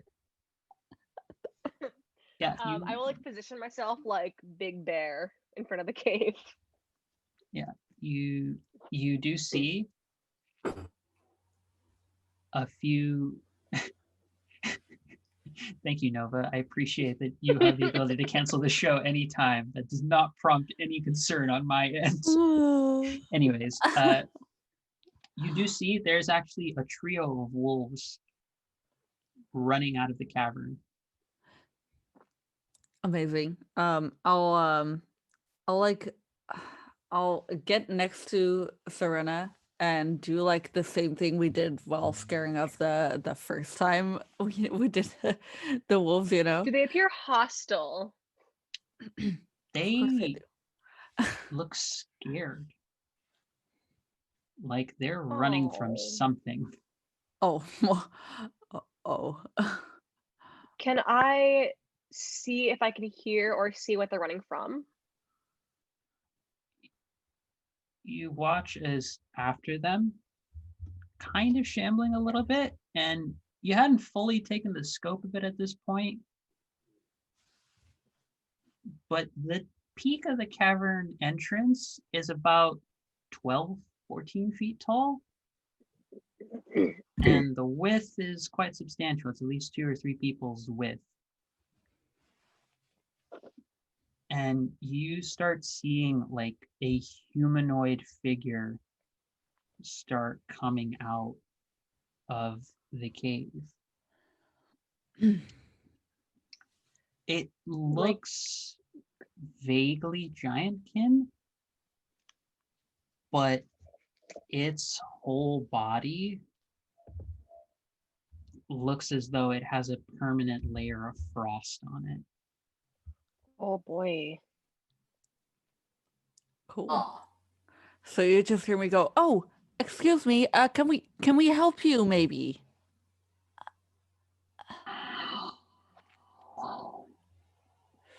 And it reaches out and it begins to try and claw at Howdian. I guess not. Oh, very rude. That's I'll bite very it. rude indeed. Run! Well, if it claws at me. And both of the claw attacks miss. Oh, the first 2. Nice. So I take a step back. Oh. Can The follow-up 2 hit. Okay. The 5th one does not. Or So what? How many? The 5th. Oh, okay, cool. Jeez. Also, you do notice from how long its arms are, even with, I'd say probably Nim and Farron a fair distance away, like being more nearby as opposed to Serena and Howdian's like immediate distance, the arms look like they could reach Nim and Farron without any difficulty. Like this is a big giantkin. It's not quite on par as some of the other giants you've seen, but this frozen over giantkin just looks angry. A big boy. It's a big boy. By the way, Howdian, you take 4 points of damage from the 2 hits that ended. Oh, let's leave. Oh, lovely. Does that look undead? Do they look like glassy-eyed and... It doesn't seem to be responding with any sense of recognition to anything going on around it, other than it looks like ready to eat something. Nope. Yep, we're leaving. Yeah, I just go, ouch. Wow. All right. Let's Rude. go. How No, ain't that bad? No. I go. I go indeed. Well, I let the others leave first and then I go. I will take up the rear and I will do a menacing roar as we leave to hopefully deter it from following us. I probably won't work. We're gonna try anyway. Yeah, Roll d20. yeah. No, that's a 6. Well, So, I'll put it to you this way. Would you like something related to you to happen, or would you like something related to the environment to happen? Ooh. Oh, fuck me up, environment. No. Oh shit. As you roar, it echoes for ages and carries on. And you hear a familiar noise. As you look up far towards the peaks of the mountains, and you see there is snowfall, like an avalanche of white coming towards all of you right now. Into the cave. I was gonna not into the cave. You're- dead eye the giant's knee to stop it being able to move towards us. Okay. Yeah, that will make it so you spend the ability, you take the shot in its knee. That's the auto crit one, correct? Or Yeah. is that the auto crit one, or is that the one that just disables, or does it do both? Just double checking. It does. So the passive is I'm able to disable on a crit, but this gives you the automatic crit. Okay, so that's 4 damage to this creature. So you do see it seems to register it minorly, but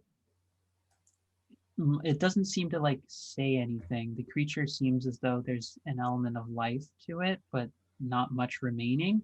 But it looks as though it can't seem to walk without taking up its whole turn, essentially mechanically, to try and move towards all of you. So if you wanted to, you could all get roughly in range of it. So roughly at more like arrow shooting distance. Can we get in the cave? You could. Yeah, what about if we can get I would past it into the suggest to cave? get. That's what I was. Yes, I would suggest going into the cave right now. Let's see if we can get past it into the cave. Okay, you get into it, but you see the creature. All the snow, like it doesn't seem to be able to move very fast, but it's still trying to shamble after you, and all the snowfall like lands and it covers the entrance to the cave. And the creature, He's outside, right? you start seeing the clawed hands of frost just digging their way through the snow. You are in the cavern, or in the Is cave. there? Do the caves continue back? Yep, you still got a little bit of distance. Run. We can do that. Yeah. No, I mean, like, do they look like they go out and down? Like they're an entrance to a cave system, not just. Nope, just this looks like it's just someone's home as you run into deeper into it. You also see there's a humanoid sized like frozen ice crystal here. Oh boy. Okay. And there's someone inside it. What? I'm gonna start biting at the hands, the claws that are coming through, and seeing if I can get some free hits on it while it's squabbling. Okay. Just as a note, switching into an action scene. So, Serena, your turn will be trying to bite at the claws trying to come out of the snow right now. Beautiful.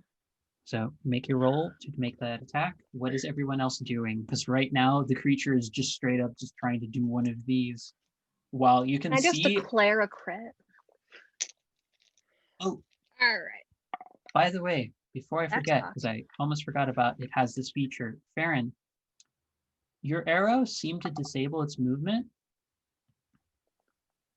It didn't seem to sink in as deep as you would normally expect it to. The damage wasn't as intense as you hoped it would be. Good news and bad news. the bad news is that I rolled a 7. The good news is that I do technically succeed and do 3 damage to it. 1 damage. Oh, fuck it. Its whole body, even its claws, this whole armor of frost is all over its body. Like every time any sort of physical impact hits it, it looks as though frost just gets summoned and it dulls the impact. So Farron's arrow shot that normally would do 4 did 2 damage. Your claws, which would normally do 3, are doing 1 damage right now. You just hear Farron, get with the fireworks. Well, Farron has, I assume, seen this gigantic crystal. Yeah, you're seeing there's someone trapped in that crystal right now.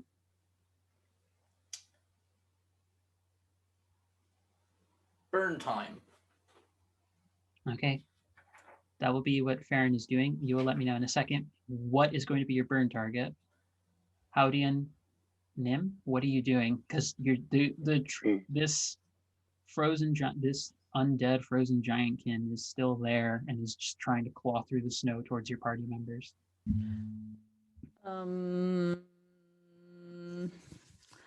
How wide was the path we were on?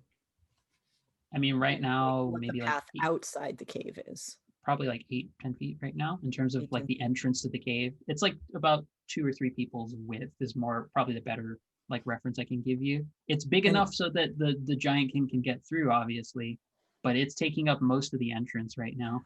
I don't mean the entrance. I mean when we were traveling along the path behind it. It's a little bit how wider than that. far? Okay, it's a little bit wider than it's like 10 feet. I guess. I personally, I'm not good with distances. This is why I prefer quest distance thing, because I don't know how to do sizes very well. So carrying That's on. fair. I can run up to it from where I am and get to it, because I think You would be using your action to do that, because unless you didn't move away when folks went into the cavern. I didn't right move. now everyone it was either an immediate or was nearby. If you moved, then you would be either nearby or in range. So those are your options right now if you wanted to have gotten in the cave. Otherwise you might have been buried with Okay. the giant kin. So I would be I could Nearby be to in it. range or nearby. You could be with in it. range or nearby. If you move, then it would put you either into immediate or nearby. It's your call. Okay. I'll take. This is going to be a weird call. I want to run and I want to ram into it with my shield, and I want to spend the 1 AP to summon a shield in front of the shield. The shield, summoning a shield takes your action. You can't do both of those. Those would each be a separate thing. Unless you're just, are you trying to like hit it and do something to it and then also cast the shield? Or what are you trying to do? I'm just trying to use my movement to like literally ram the thing off of the mountain. This thing is, the cavern entrance is covered. It's in front, it's buried within that, and you're still a decent amount of distance away. You'd have to like push it through a whole bunch of snow to get it off the ledge.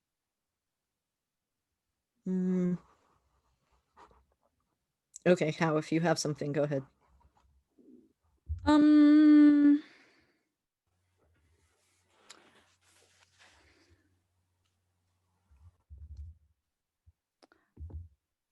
You know what? I'm gonna help Farron in any way I can, like chipping away at bits of ice that are around this person. And just doing so as much as I can. Okay, roll a d20 to see how much you're able to do to get the person out. And yeah, Nim, I just double checked. If you're trying to use the shield ability that you have, that will take your action. The movement would just be movement. Using shield takes your action. What happened, Howdian? Got a 2. Okay. I'm gonna let you choose on this failure which bad thing happens to the person in the ice. Not in the eyes. Come on. Yeah, Do something about it's either do you make it more difficult to get them out of the ice, or do they lose a portion of the ice that's valuable to them? valuable to them. Remember, they are like this as a person frozen in the ice. They would probably like to keep all of this related part of the ice to them. Oh, I got it. But you have to pick one of those. You're either it's going to be harder for your party to get her out, as you can see, this is a woman in here. Or I chop her arm off. Essentially, not to be All right. that graphic, but yeah, kind of. Those are your options. Well, I don't want to do that. So I guess it's harder to get her out of the ice. Yeah. As you try and like smack and like be careful about avoiding it, the vibrations cause more ice to fall from the ceiling above, and it just covers part of her. It's going to take longer to try and get her out. It probably take, I don't know, somewhere around 2 burns to get her out now. Well, we're gonna keep going with the first burn. Like I'm just gonna use like the heated air to like start melting it rather than like direct hit. Yeah, basically you're starting to get her out and she's starting to get some of her forms being revealed, and it's right about that time Howdian tries to help, and then the ice just covers her again. I just stand there with my sword. I'm like, sorry. How? Why don't you go hit the thing that's actually moving? Well, they're dealing with it. I thought it would help you. All right, I'll just hang my head. Real quick, what are you doing? And then what are you doing? What is your decision for what you're doing on your turn? I will burn 1 for Fiery Avenger. Okay, so you summon the Fiery Avenger. And move to the thing. Okay. Oh, no, wait. Am I? No, I'm going to burn 1 for Fiery Avenger, and I'm going to stay nearby to it. So in front of the cave. Well, inside. Okay. You watch as for its entire turn, the creature can't really get out of its position. So nearby, the only thing I think that's close to it is either Serena or Nim, as Farron and Howdian are kind of put back. You're all in nearby range to it, though. You watch as the creature takes its claws and it like digs part of itself out of the snow, and it's like a collection of energy just builds around its chest, and it goes and it unleashes a frost spray on all of you. God, this is just a Dark Souls monster. I love it. You all take 3 damage. Oh God, jeez, oh God, oh jeez, oh God. Farron, for the first time you've been hit in an actual combat, you have experienced pain. Wait, What is 3 this? damage? I never get hit. There's 3 damage. I'm just picturing Farron just being like, oh, it's blood. Or frostbite. It's like, what is this red stuff that's coming out? Oh. Nobody makes me bleed my own blood. I appreciate we both went to that thought immediately. But yeah, the creature doesn't seem to do anything else. It still seems like it's not, because of Farron's arrow shot, it doesn't seem like it can move without taking its whole, like, God damn it, I love you, Nova. The Constantine reference makes me happy. Yeah, that's its turn. It unleashes just a frost spray across all of you. I would like to bite it back. Bite away. Being the ferocious, horrifying, very cute and cuddly polar bear that I am. Bat. Very cute and cuddly. Until I roll a 1 on my attack roll. So maybe I am a little too cute and cuddly. It's kind of like chew on its hand a little bit and just like, what the fuck are you trying to do? You chew on it. Ah, that's gold. Ah, that's gold on my teeth. Tickles. I'm gonna let you decide, Jen, if you have any thoughts on how the situation gets worse for you in this, because the creature is just flailing, trying to get out of the snow, and you're trying to take Does a it- bite. How does the situation get worse for you? Does it pull me into the snowbank with it? That's an option. I think that's on par with a critical fail. It's I think it just like grabs me and you just see this polar bear disappear into the snowbank. Oh or my god. it's not a full disappear. It's like your rump and the lower half of you is Yep. just stuck in Just like there. flailing. As Just or flailing. it's more like it grabs you and it just kind of like palms you in like I'm imagining if for folks who've ever seen like what's it like a wine cellar where like you have a rack of like wine in it. You're just stuck into there, but it's snow and you're a polar Yep. bear. That's where I'm at. And it's just the feet's like Yep, exactly. Just like I'm that. very stuck. cute. I want you all to know it's very cute, but So very that's inconvenient. that's Serena's turn. You have now been wine bottled into the snow. You know. Alright. What is everyone else doing? I think I want to engage in combat first of all, but I I would love to spend 2 AP to get Rage of the Fire Lily going. Oh, excellent. Which means I move and attack. Because I want to get up close. Oh god, I have to sit properly. Hold on. So Posture. Unrealistic Posture blocked. check. yep. Posture check, everybody. How far Check. away how far away is Hal? How is Nearby. in range? Or well, yeah, you were in range and then you moved to nearby, so you do have the movement to get up to it because of How's ability. Well, it's only because of How's ability that she can actually do that.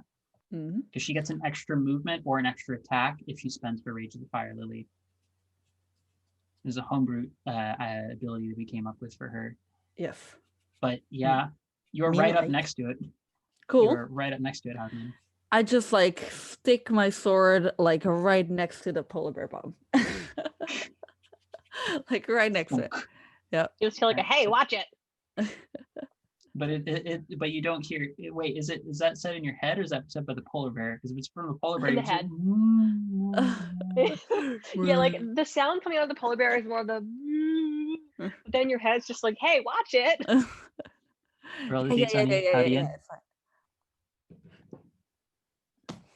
I will burn these dice. That's a What did you 4. Okay. Would you also like to be wine bottled, or do you have another possibility for or idea for what happens to Howdian while she tries to go for this slash? So well.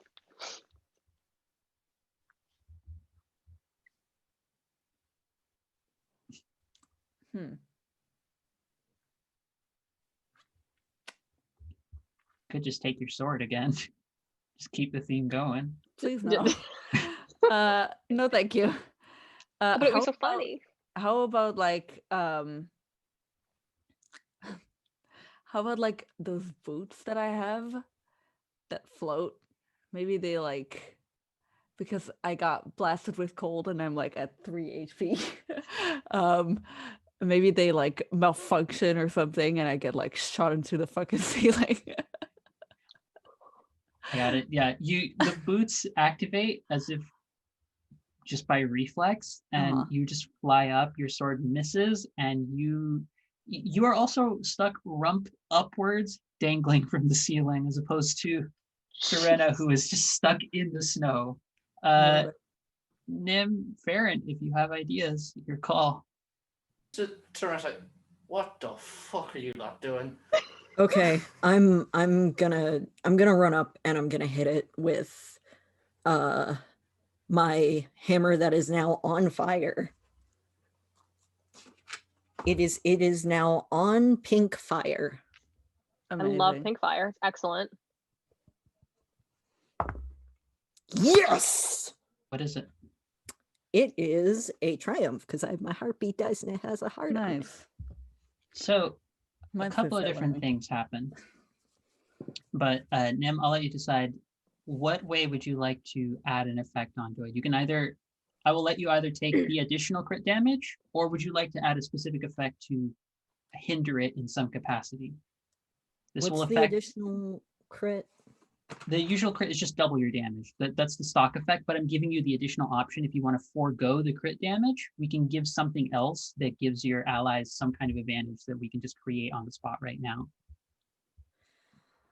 I'm thinking either disable its movement or free someone. Okay, we could do either one of those. If you want one of those, then we'll do just the normal stock damage that you do. Which is 3 because I burnt the AP. Yeah. Or it could lose one of its attacks. That's a possibility. It's your call right now. Okay, how are people stuck? Like, how is House stuck? How is House stuck? How is stuck in the ceiling, rump first hanging.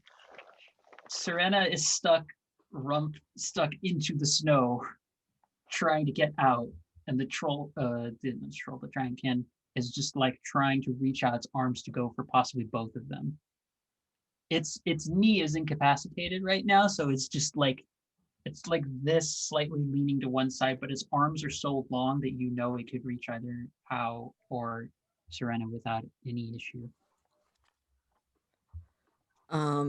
But it's still all of our turns and Farron hasn't gone. Well, Howdian has tried. Serena has tried. Oh, okay. It's Farron and yours turn, which is why I'm asking, like, to keep the flow going. Like, what do you decide? And Farron, if you have a sense of what you're going to do, let me know soon.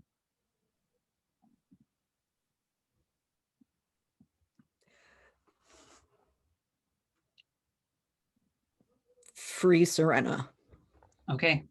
The fire radiates across the hammer, and you hear a loud thunk across one of its arms. The damage isn't as strong as you hoped it would be. Even with the fire?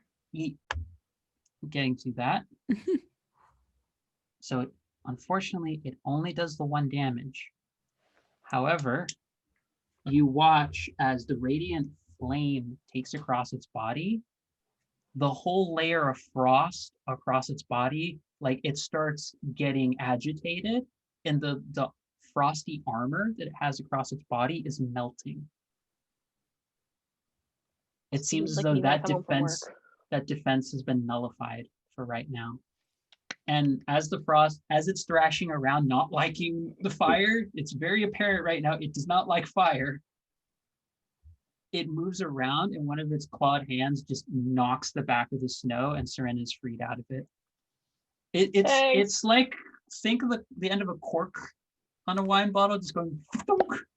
You just get popped right out of it as it shoots. Love it. This is why I like combat and Quest way more, because of this stuff happening. I love it. That is Nim's turn. Farron, what are you doing? You do see the creature is now, like, you can tell with your keen eyes that the armor is not as strong as it was before, but you also see that the individual next to you, maybe one more burn would get them out, even with the snow that the ice that's Howdian caused to fall around her. Serena's free now, yeah? Serena's free. Okay. Farron trusts Serena, so we'll go ahead with the burn, because there's someone there that they trust that can handle things. Jeez. Okay. As the fire breaks out of it, heats the form, you watch as the individual falls out of the ice, conscious. She's like heaving and like taking in deep breaths, because from what you can tell across her, it looks very similar to the kind of garb and wear that many of the folks in the village wear, but there's also slight forest-like bent to it that's very akin to something that like Serena wears. And you see her just sort of look with this level of deep-seated rage at this giant kin. And because of that, I need to look up something very quickly to make sure I'm using this ability correct. She really would have gotten out of that ice with an arm missing. She really would have if I chopped that arm off. Yeah. Oh my god. Oh my. You watch. He's like, cared about you while you were alive, Ophelia. Not now. And you see her pull out a staff that was frozen alongside with her, and she slams the ground, and you watch as it's like a reverberation. You hear the sound of crackling move through the bottom of the ground, up the staff into her hands, and she just lets out a bolt of lightning that just strikes across the giantkin's chest. That thing took 8 damage from that. As she uses shock. Wait, what? I'm Oh, guessing you wow. don't Shock need does do help. 8 damage. Huh, look at that. I forgot shock did 8 damage. It does a lot of damage. It does a lot. Damn, I need shock. Hey, being I fair. want. I want. I would like that. And she looks very tired. She looks like she's barely got anything in her. When I said wife fight, I was kidding, y'all. I don't know whether to ask if you're okay or not. She just like is like clutching the staff, barely standing up. Later, as Gotcha. you see the giantkin, the frozen over undead one, which is now melting, it begins freaking out because of the fire. And in doing so, it uses a different ability that it has. It does not take any of its attacks this turn. Damn it. I don't like this. Because instead you watch as, in order to put out the fire that's across its body, it almost inhales the flames and lets it out almost like steam breath all around it. Oh, that's cool. Everyone who's nearby, which is basically everyone but Farron, you take 2 fire damage as Oh my it just God. lets out heat from its body and it burns all of you. Singed polar bear fur. Am I nearby even in the sleep? Like I think Howdy and you're at 1 hit. that means I'm at a 1 hit point. Yeah. That's cool. You know, that's fine. So yeah, the creature, and it looks as though it's starting to get its armor back as it's let out that breath. It looks like it by the start of its next turn, you would think mechanically it's going to have the frost armor back. And it does not look happy. It looks very angry at the person who caused fire on it. And it's not happy at the person who just shot it with lightning. Well, what if instead of getting its armor back, I bit it? I mean, you can try biting it if you'd like to. I'm gonna try biting it. This is not gonna go well given the last several rolls that I've made and the karma that I've been collecting, but you know what? We're gonna try it. I'm just going to try and bite it. I'm not going to bite it. What did you roll onto? That's like the third 2 you've rolled this game. Look, I played Blades in the Dark last Wednesday and I rolled nothing but like successes, and this is my karma for it. Here we go. I don't even know what else to give you as far as complications go. I have one. Okay.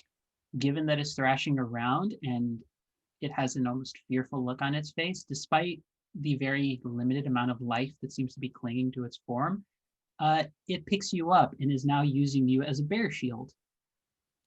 Oh, that's so cool though. I love it. Anyone who tries to make an attack on this frost giantkin will be doing so at disadvantage now. So you'll have to roll 2d20 and take the worst result, unless you have an ability that just hits it. Because I do have one question. Unless, yes. Sorry. would I be able to just, if I were to drop my shapeshift, A, I don't know what kind of action that would be. B, would that reduce the effect of me as a shield because I will go from being a bear to being a tiny little person? It's more a matter of like the creature seems to have enough sense that it sees your allies are just peppering it, and it seems to have noticed that Nim is trying to like free you. So it's basically whenever any of you try and make an attack, it's just going to wave you around and it's going to put you in the way. So Incredible. So the options are either your friends can do it at disadvantage, or Serena will also take the damage. I'm just gonna yell like, it's fine. Just hit it. I have so many hit points. Just hit it. What's a hit Okay, point? I'm gonna hit it. Okay. I'm gonna do it at disadvantage though. Okay. I'm Okay. not. So Nim, roll your disadvantage. Howdy and Farron, what are you doing as well? Would that ability affect Deadeye? I would I say rolled a Deadeye tw- breaks. I rolled a It breaks 20 you. and a 14. You had a So you hit.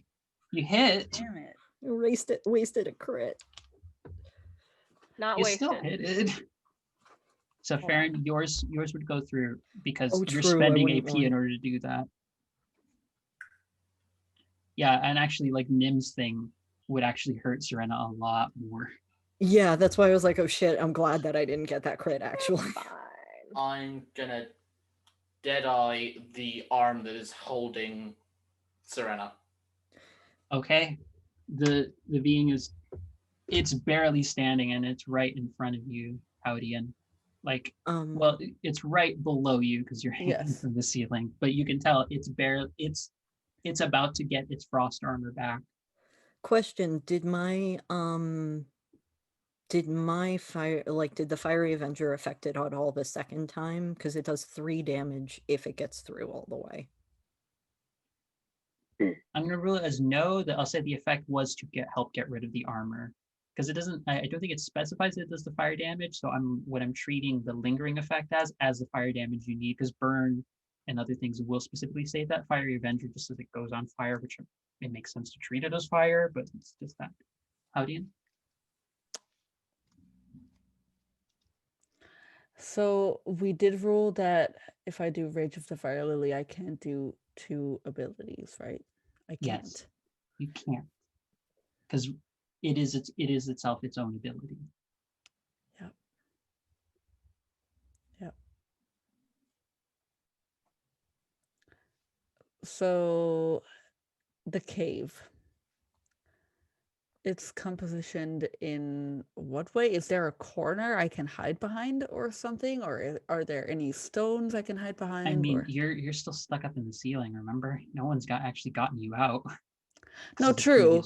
But like from previously running into the cave to help Farron get that. Yeah, you would know there is a kind of a corner to it. Is all right. Then I'll blink. Oh, got you. Towards there. And I'll just get in the corner and I'll go like this.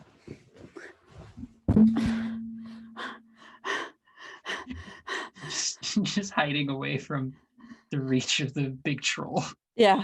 And you can hear me hyperventilating at 1 HP. And just I'll stay in that corner, making myself the tiniest I can. All right. It comes to the unfrozen mage's turn. She looks exhausted and barely has anything left in her. Me, but same. But she does have enough for this, where you see her hit the staff and you watch as something that Farron recognizes very quickly as fire begins to lick up the bottom of the Frostkin's body and just and the Frostkin just sort of just slowly just sinks to the ground and it falls.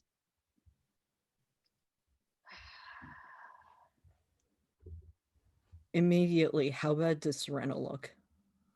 Oh, fine. Like I'm at half of bear form. Oh, that's right. Okay, It's all so how.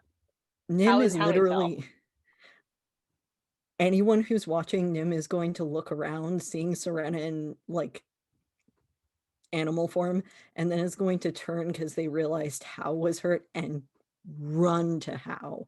I'm going to use the 0 AP version of Oblation, and I'm giving How 9 hit points. So you're at, Nice. wait, I'm at 1. you're at 1 after this? Oh no, wait, sorry. Because you took damage from the frost and the fire. And Yeah, I know. so I'm I at think 5. you took a total. I'm yeah, so you're at 5. I'm gonna transfer. Ooh, no, I'm just gonna transfer 3. I'm gonna transfer Don't do 4 too because much. I'm gonna transfer 4 because I'm at that way I'm at 1. Why would you do that? All right. They did it. You see, like, as you came up, you saw me there, and I was like softly humming something to myself, and the fingers are completely blue, and there's burn scars like across the face. It's bad. Yeah, it's very bad. And then you come over and you like, what do you? Because what does the spell say? It says like an A loving word or encouraging. phrase. Tell me. So Nim is going to run up to How, not hug, but put like a gentle hand on like top of one of your hands and just be like, it's okay, you're safe now. I won't let anything happen to you.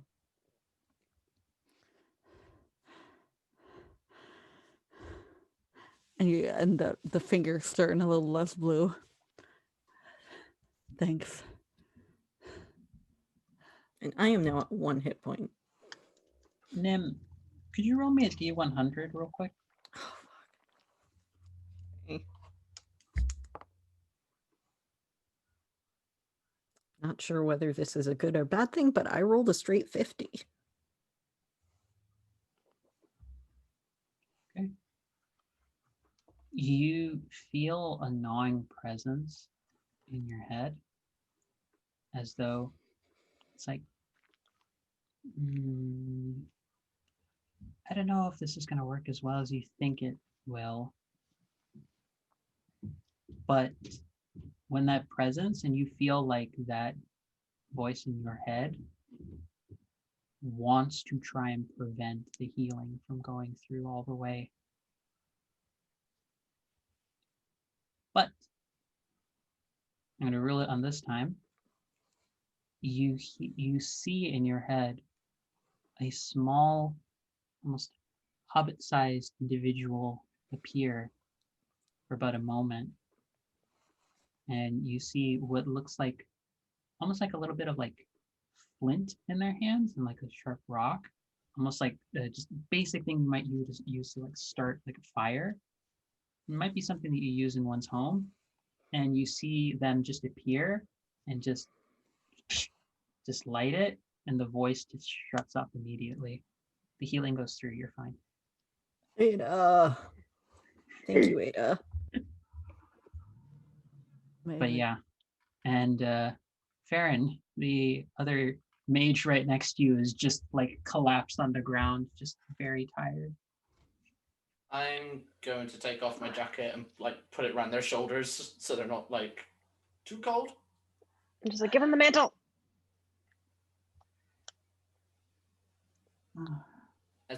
Did they look wounded at all? Mechanically, they look like they're at about 4 health. They're worse than half. They look pretty bloodied up, and it looks as though there's whole patches of their body that's just very cold and like. I would like to curl up around. I would like to ask my teammates to inform this person that I'm a friendly bear, and if it is all right that I come and help warm them up. I will inform. You don't even get the full way through, and you see them Like I know I know you are one of us as well. Do not worry. I will go over and I will like basically I'm basically just gonna like flump down next to them and make a roughly them sized area for them to curl up in. I will be a couch, a bear couch. Your couch. You've been a wine bottle, a wine cork, and now a couch. You are multi-talented. Nim Yeah. wants I've also been a to. beanbag. Bareback. Bareback. Beanbag. Is it okay if Nim takes Howdigan's hand and tries to lead them to the others, or no? Yeah, sure. She'll try to like stand up by herself. Standing up a little bit is a little bit like you know. um but yeah. She goes over. I'm going to assume the village sent you to look into this as well.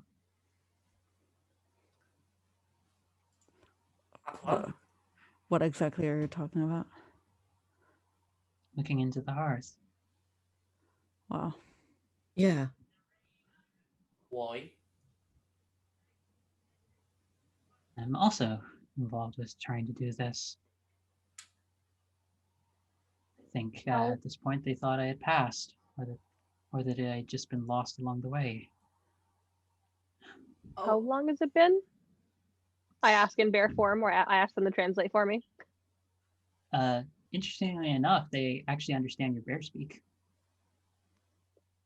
So wait, if I literally like open my bear mouth and go, they'll understand what I'm saying.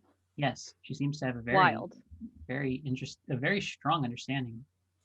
As I said before, I know what you are as well. I'm similar, perhaps of a different persuasion and set of abilities. Yeah, how long has it been? How long have you been? How long have you had your assets frozen? See, phrasing's so strange. I have. It's only been a few days, so I don't think they were too worried. But I think at this point they might have been interested in looking into this. I assume if you don't know who I am, that they thought that perhaps I was just out and had come to some difficulty and didn't want to risk more people going out that they weren't sure about risking. Okay. How did you get turned into an icicle? I mean, all things considered, I think you just saw how. And yeah, she's right there. Point. Was gonna do that, but I decided not to. And she points. She actually does point towards Howdian's like frost burn and such. That would be why. Right.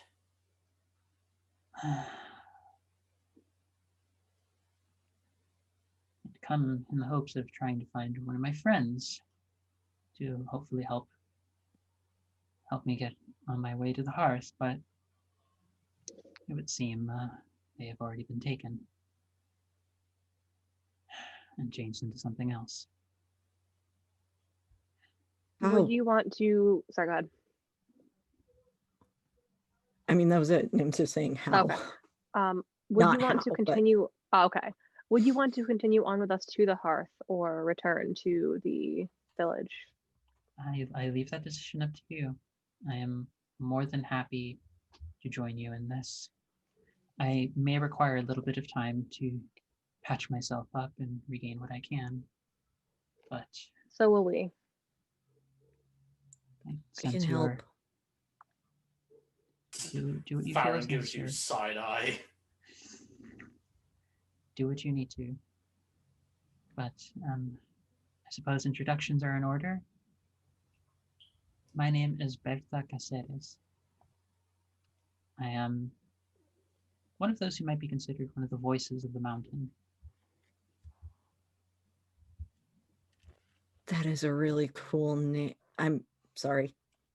Also, Nim is saying that out loud. The enthusiasm is appreciated, small one. Serena. I and one of my compatriots. I let them introduce themselves. I hail from the garden. That would be me. Thank you for your help in getting me out of that. It's nice to have movement and all of my faculties returned to me. I promise I'm a little more effective in a scrap. I'm not sure what happened. Just felt like some karmic retribution on behalf of my puppet master. And minor things have happened. I'm certain their mercy is far beyond our own comprehension. I look over, kind of like leaning against the Serena couch, and I Everyone just go, cuddle up. Let's go. Yep. And I just go, hi. My name is Howdy, and I hail from actually the mountains that we're in right now. So I'm a local around here. Imagining it's like partially like not because Howdy is actually drunk, but it's like that kind of level of enthusiasm. It's like, yeah, I'm from over there. Yeah.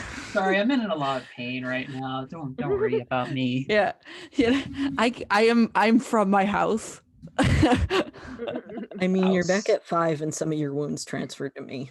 Yeah, no, true, but it's still but it's 5. it's more just the pain of being right on the cusp of death. Yeah, is still a lot. Uh-huh. And he says,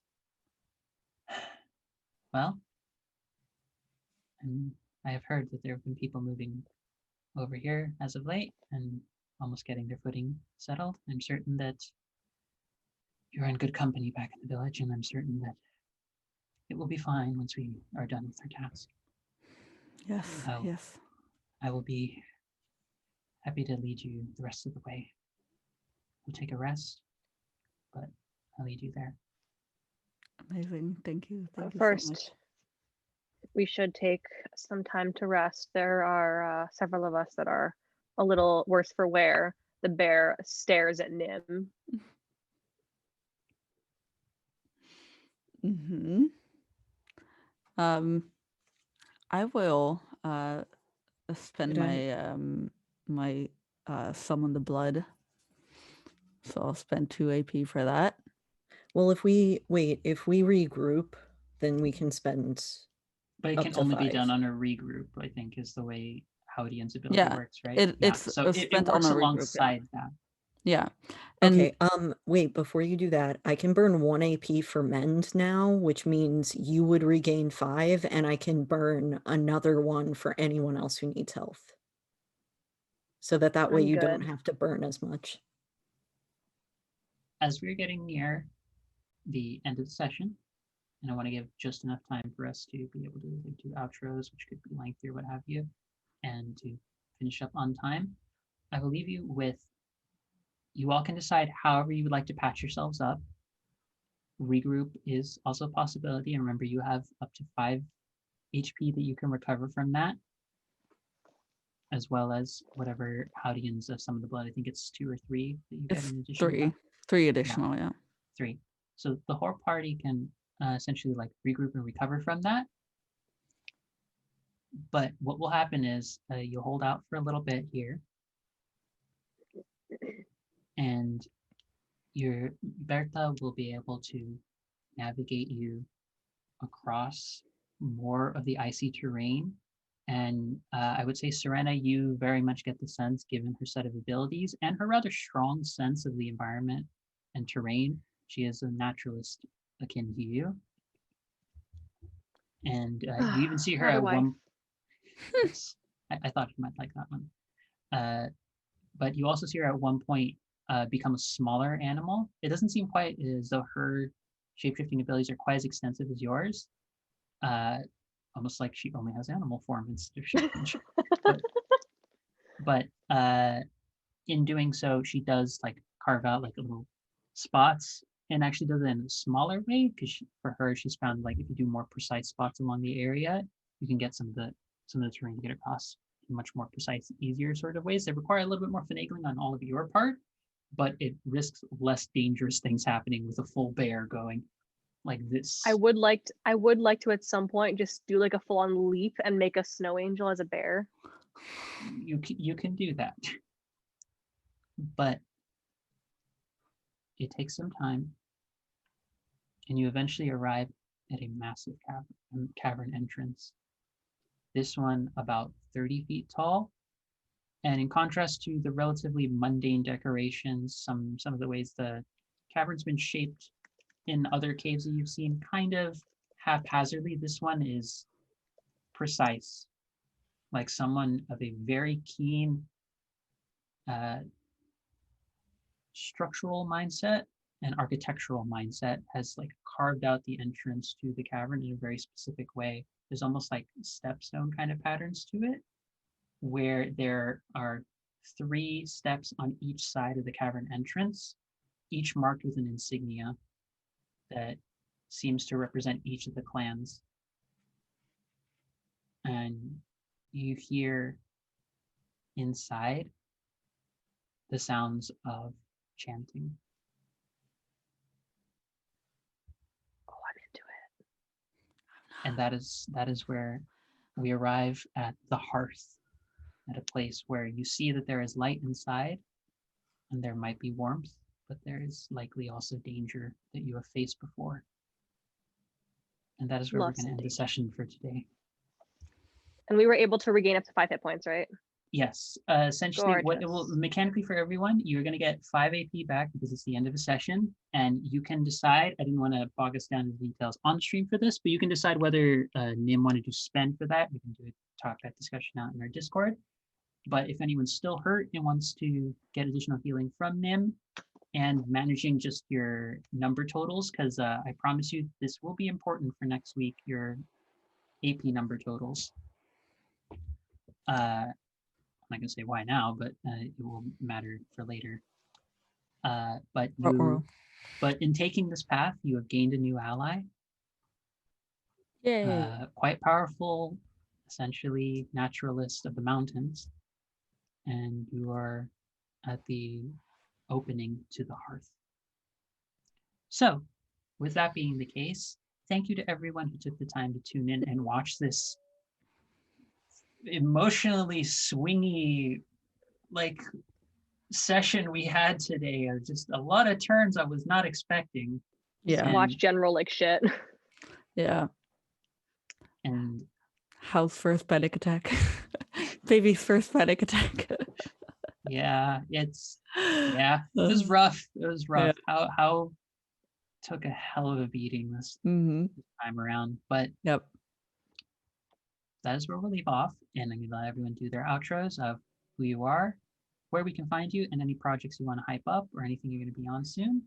And then we will head on out as the session 11 Bonds and Burials comes to a close. So whoever would like to start on that, feel free. Oh, hey. Oh, go. Yes, go, Gavin, go.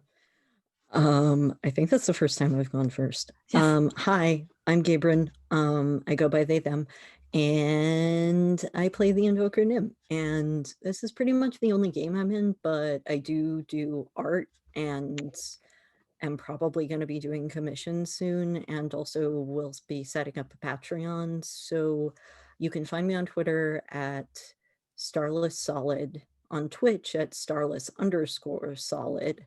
And also, I do some work with my partner who does wonderful crochet cloaks that are really, really comfy. And they are Crochet and Dagger on Instagram. And I do chainmail work with that, which is why it's Crochet and Dagger. And I think that's it for me. Once I get Patreon going, I'll probably be doing other things. Thank you. You all matter. Love you.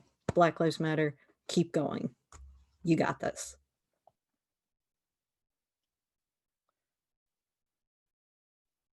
Yay. All right. Alrighty, next up. All right. Hi, guys. I am Jen, pronouns she, her. You have just seen me playing our grossly incompetent Serena, our lovely naturalist. I swear I normally roll better. It's karma. But I can be found on Twitter at Jenberb. That is JIENBIRB, not to be confused with Firebird, of course. I most of my games do tend to be in private. However, I do play on Saturday evenings at 8 p.m. EST on Plot Hunters, twitch.tv/Plot Hunters, a lovely all POC cast of also, you know, ridiculous nerds, but it's fun. Come see us. Next. All right. It's good. It's cool. Hi everyone. It is me, your friend Inez. Yeah, I've been my pronouns are she her, and I've been playing Howdin, the big buff elf lady who indeed had baby's first panic attack today. So that's cool. A little bit of myself sprinkled in there. Anyways, you can find me everywhere on the internet, at Inez666. That is the username that has been left open for me. But also sometimes there's an underscore behind it. You'll find it. It's fine. It's good. Let's see. I'm most active on Twitter. There's also where you will find updates on my upcoming podcast called the People of Passion podcast, which will be featuring, which is a monthly podcast featuring people from the community. Just people from everywhere and from every walk of life, who want to talk about things that they're passionate about or know much about, or I don't know, their job, or like what they did yesterday, or whatever. Just come on a podcast to talk. It's I'm giving you a platform to talk about things you like. So there's an application for that in my pinned tweet if you are so inclined. Other than that, I am a variety streamer on Twitch, trying to desperately get back into the flow of streaming.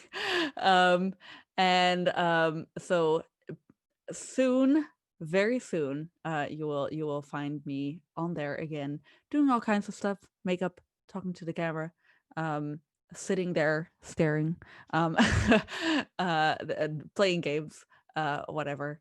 Come hang out. It's a fun time. It's cool. And that's me. Black Trans Lives Matter. Black Lives Matter. Keep fighting for your rights. Keep knowing you matter. Keep telling yourself you're beautiful, because that matters too. I love you very much. So take care. James. Thank you. Hey everyone, I have been Jace. I'm playing your loudmouth and lovable ranger, Farron. Both our pronouns are they, them. You can catch me on Twitter, Instagram, TikTok, basically any social media at Ace Trainer Jace. Projects, I'm still currently working on a bunch of homebrew things that I will eventually be releasing at some point, no idea when. But also currently in works on developing a podcast, which will be an actual play podcast. So stay tuned for that one. Excellent. And I have been your guide / Fireburb, Angela. You can find me on Twitter at Phoenix24Fem or on Patreon at Philosophem, where I'm a professional writer and poet, and I have now 149 pieces available, half of which are public view, the other half are put behind Patreon exclusive wall because money's helpful, and sort of the benefit of helping support me is getting access to more of the stuff I've written over what has approximately been about 2 years of being on that site, which I didn't realize had already been that long. I am also a musician for hire, one half of the Queerly Yours relationship podcast with my partner of 9+ years. We're an interracial couple. I'm both trans and also polyamorous. Let's see, what else am I involved with? I am a member, one of the creative writers for the Art for Ourselves, all QT POC creative online media publication, as well as I think I said musician for hire, a player over on All Nerds here on Sundays at 3 p.m. EST for the Royal Flush Wildcards adventure, where I play a Death Doula hospice caregiver who has a god of rebirth as her mythos, and also over on Fridays for Chimera RPG every other Friday. Our finale is not this Friday, but next Friday, in which I get my last turn for now as a trans illusionist body and reality warper. Because as I've said before, I have a brand, and that brand is just very gay and very trans all the time. And last but not least, because I have so many things that I'm doing in addition to making my own game, I'm going to be over for the Fuck Cancer Roll Dice charity stream that's starting on Thursday, as I believe our first game for that series, in which I'm going to be running Quest and running folks through a combination obstacle course / chopped style kind of cooking competition, and in which one of our incentives is if you help chip in $30, I will shift the entire terrain that they are going to be going through. So we're going to see how that plays out in any way, shape, or form with practicality. Spoiler, probably not, but it will be fun. My players are super excited as I am, and I'm excited to see what happens as we get into that on Thursday. And also catch me over for Alessa on Alessa Vamp's Twitch channel on Wednesday, as I'm likely going to be doing an interview stream with her over there as well. This week is very busy. I'm in a lot of things. And with that, that is Plains of Providence for this week. We'll see you next week as our party goes into a climactic confrontation with likely the Apostles of Anathema, the Astral Ravagers under their control, and whatever else they might be dealing with in that cave. With a new ally, perhaps slightly fractured trust among the team, and with the same level of chaos and innuendos and such that happens every week. So take care, everybody. I'm in danger. Pretty much. I love you all. Take care of each other. Watch out for one another. And don't travel for Thanksgiving. Do not. For the love of God, please. We have a pandemic. Just stay home. Stay home. Next year we'll be here. Just wait, please. Just please. Just please. I want to go out Do again. not. Please. Help save lives, protect our communities. We love you.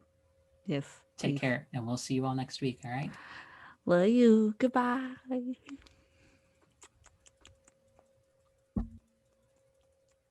Mwah, mwah, mwah, mwah. Mwah.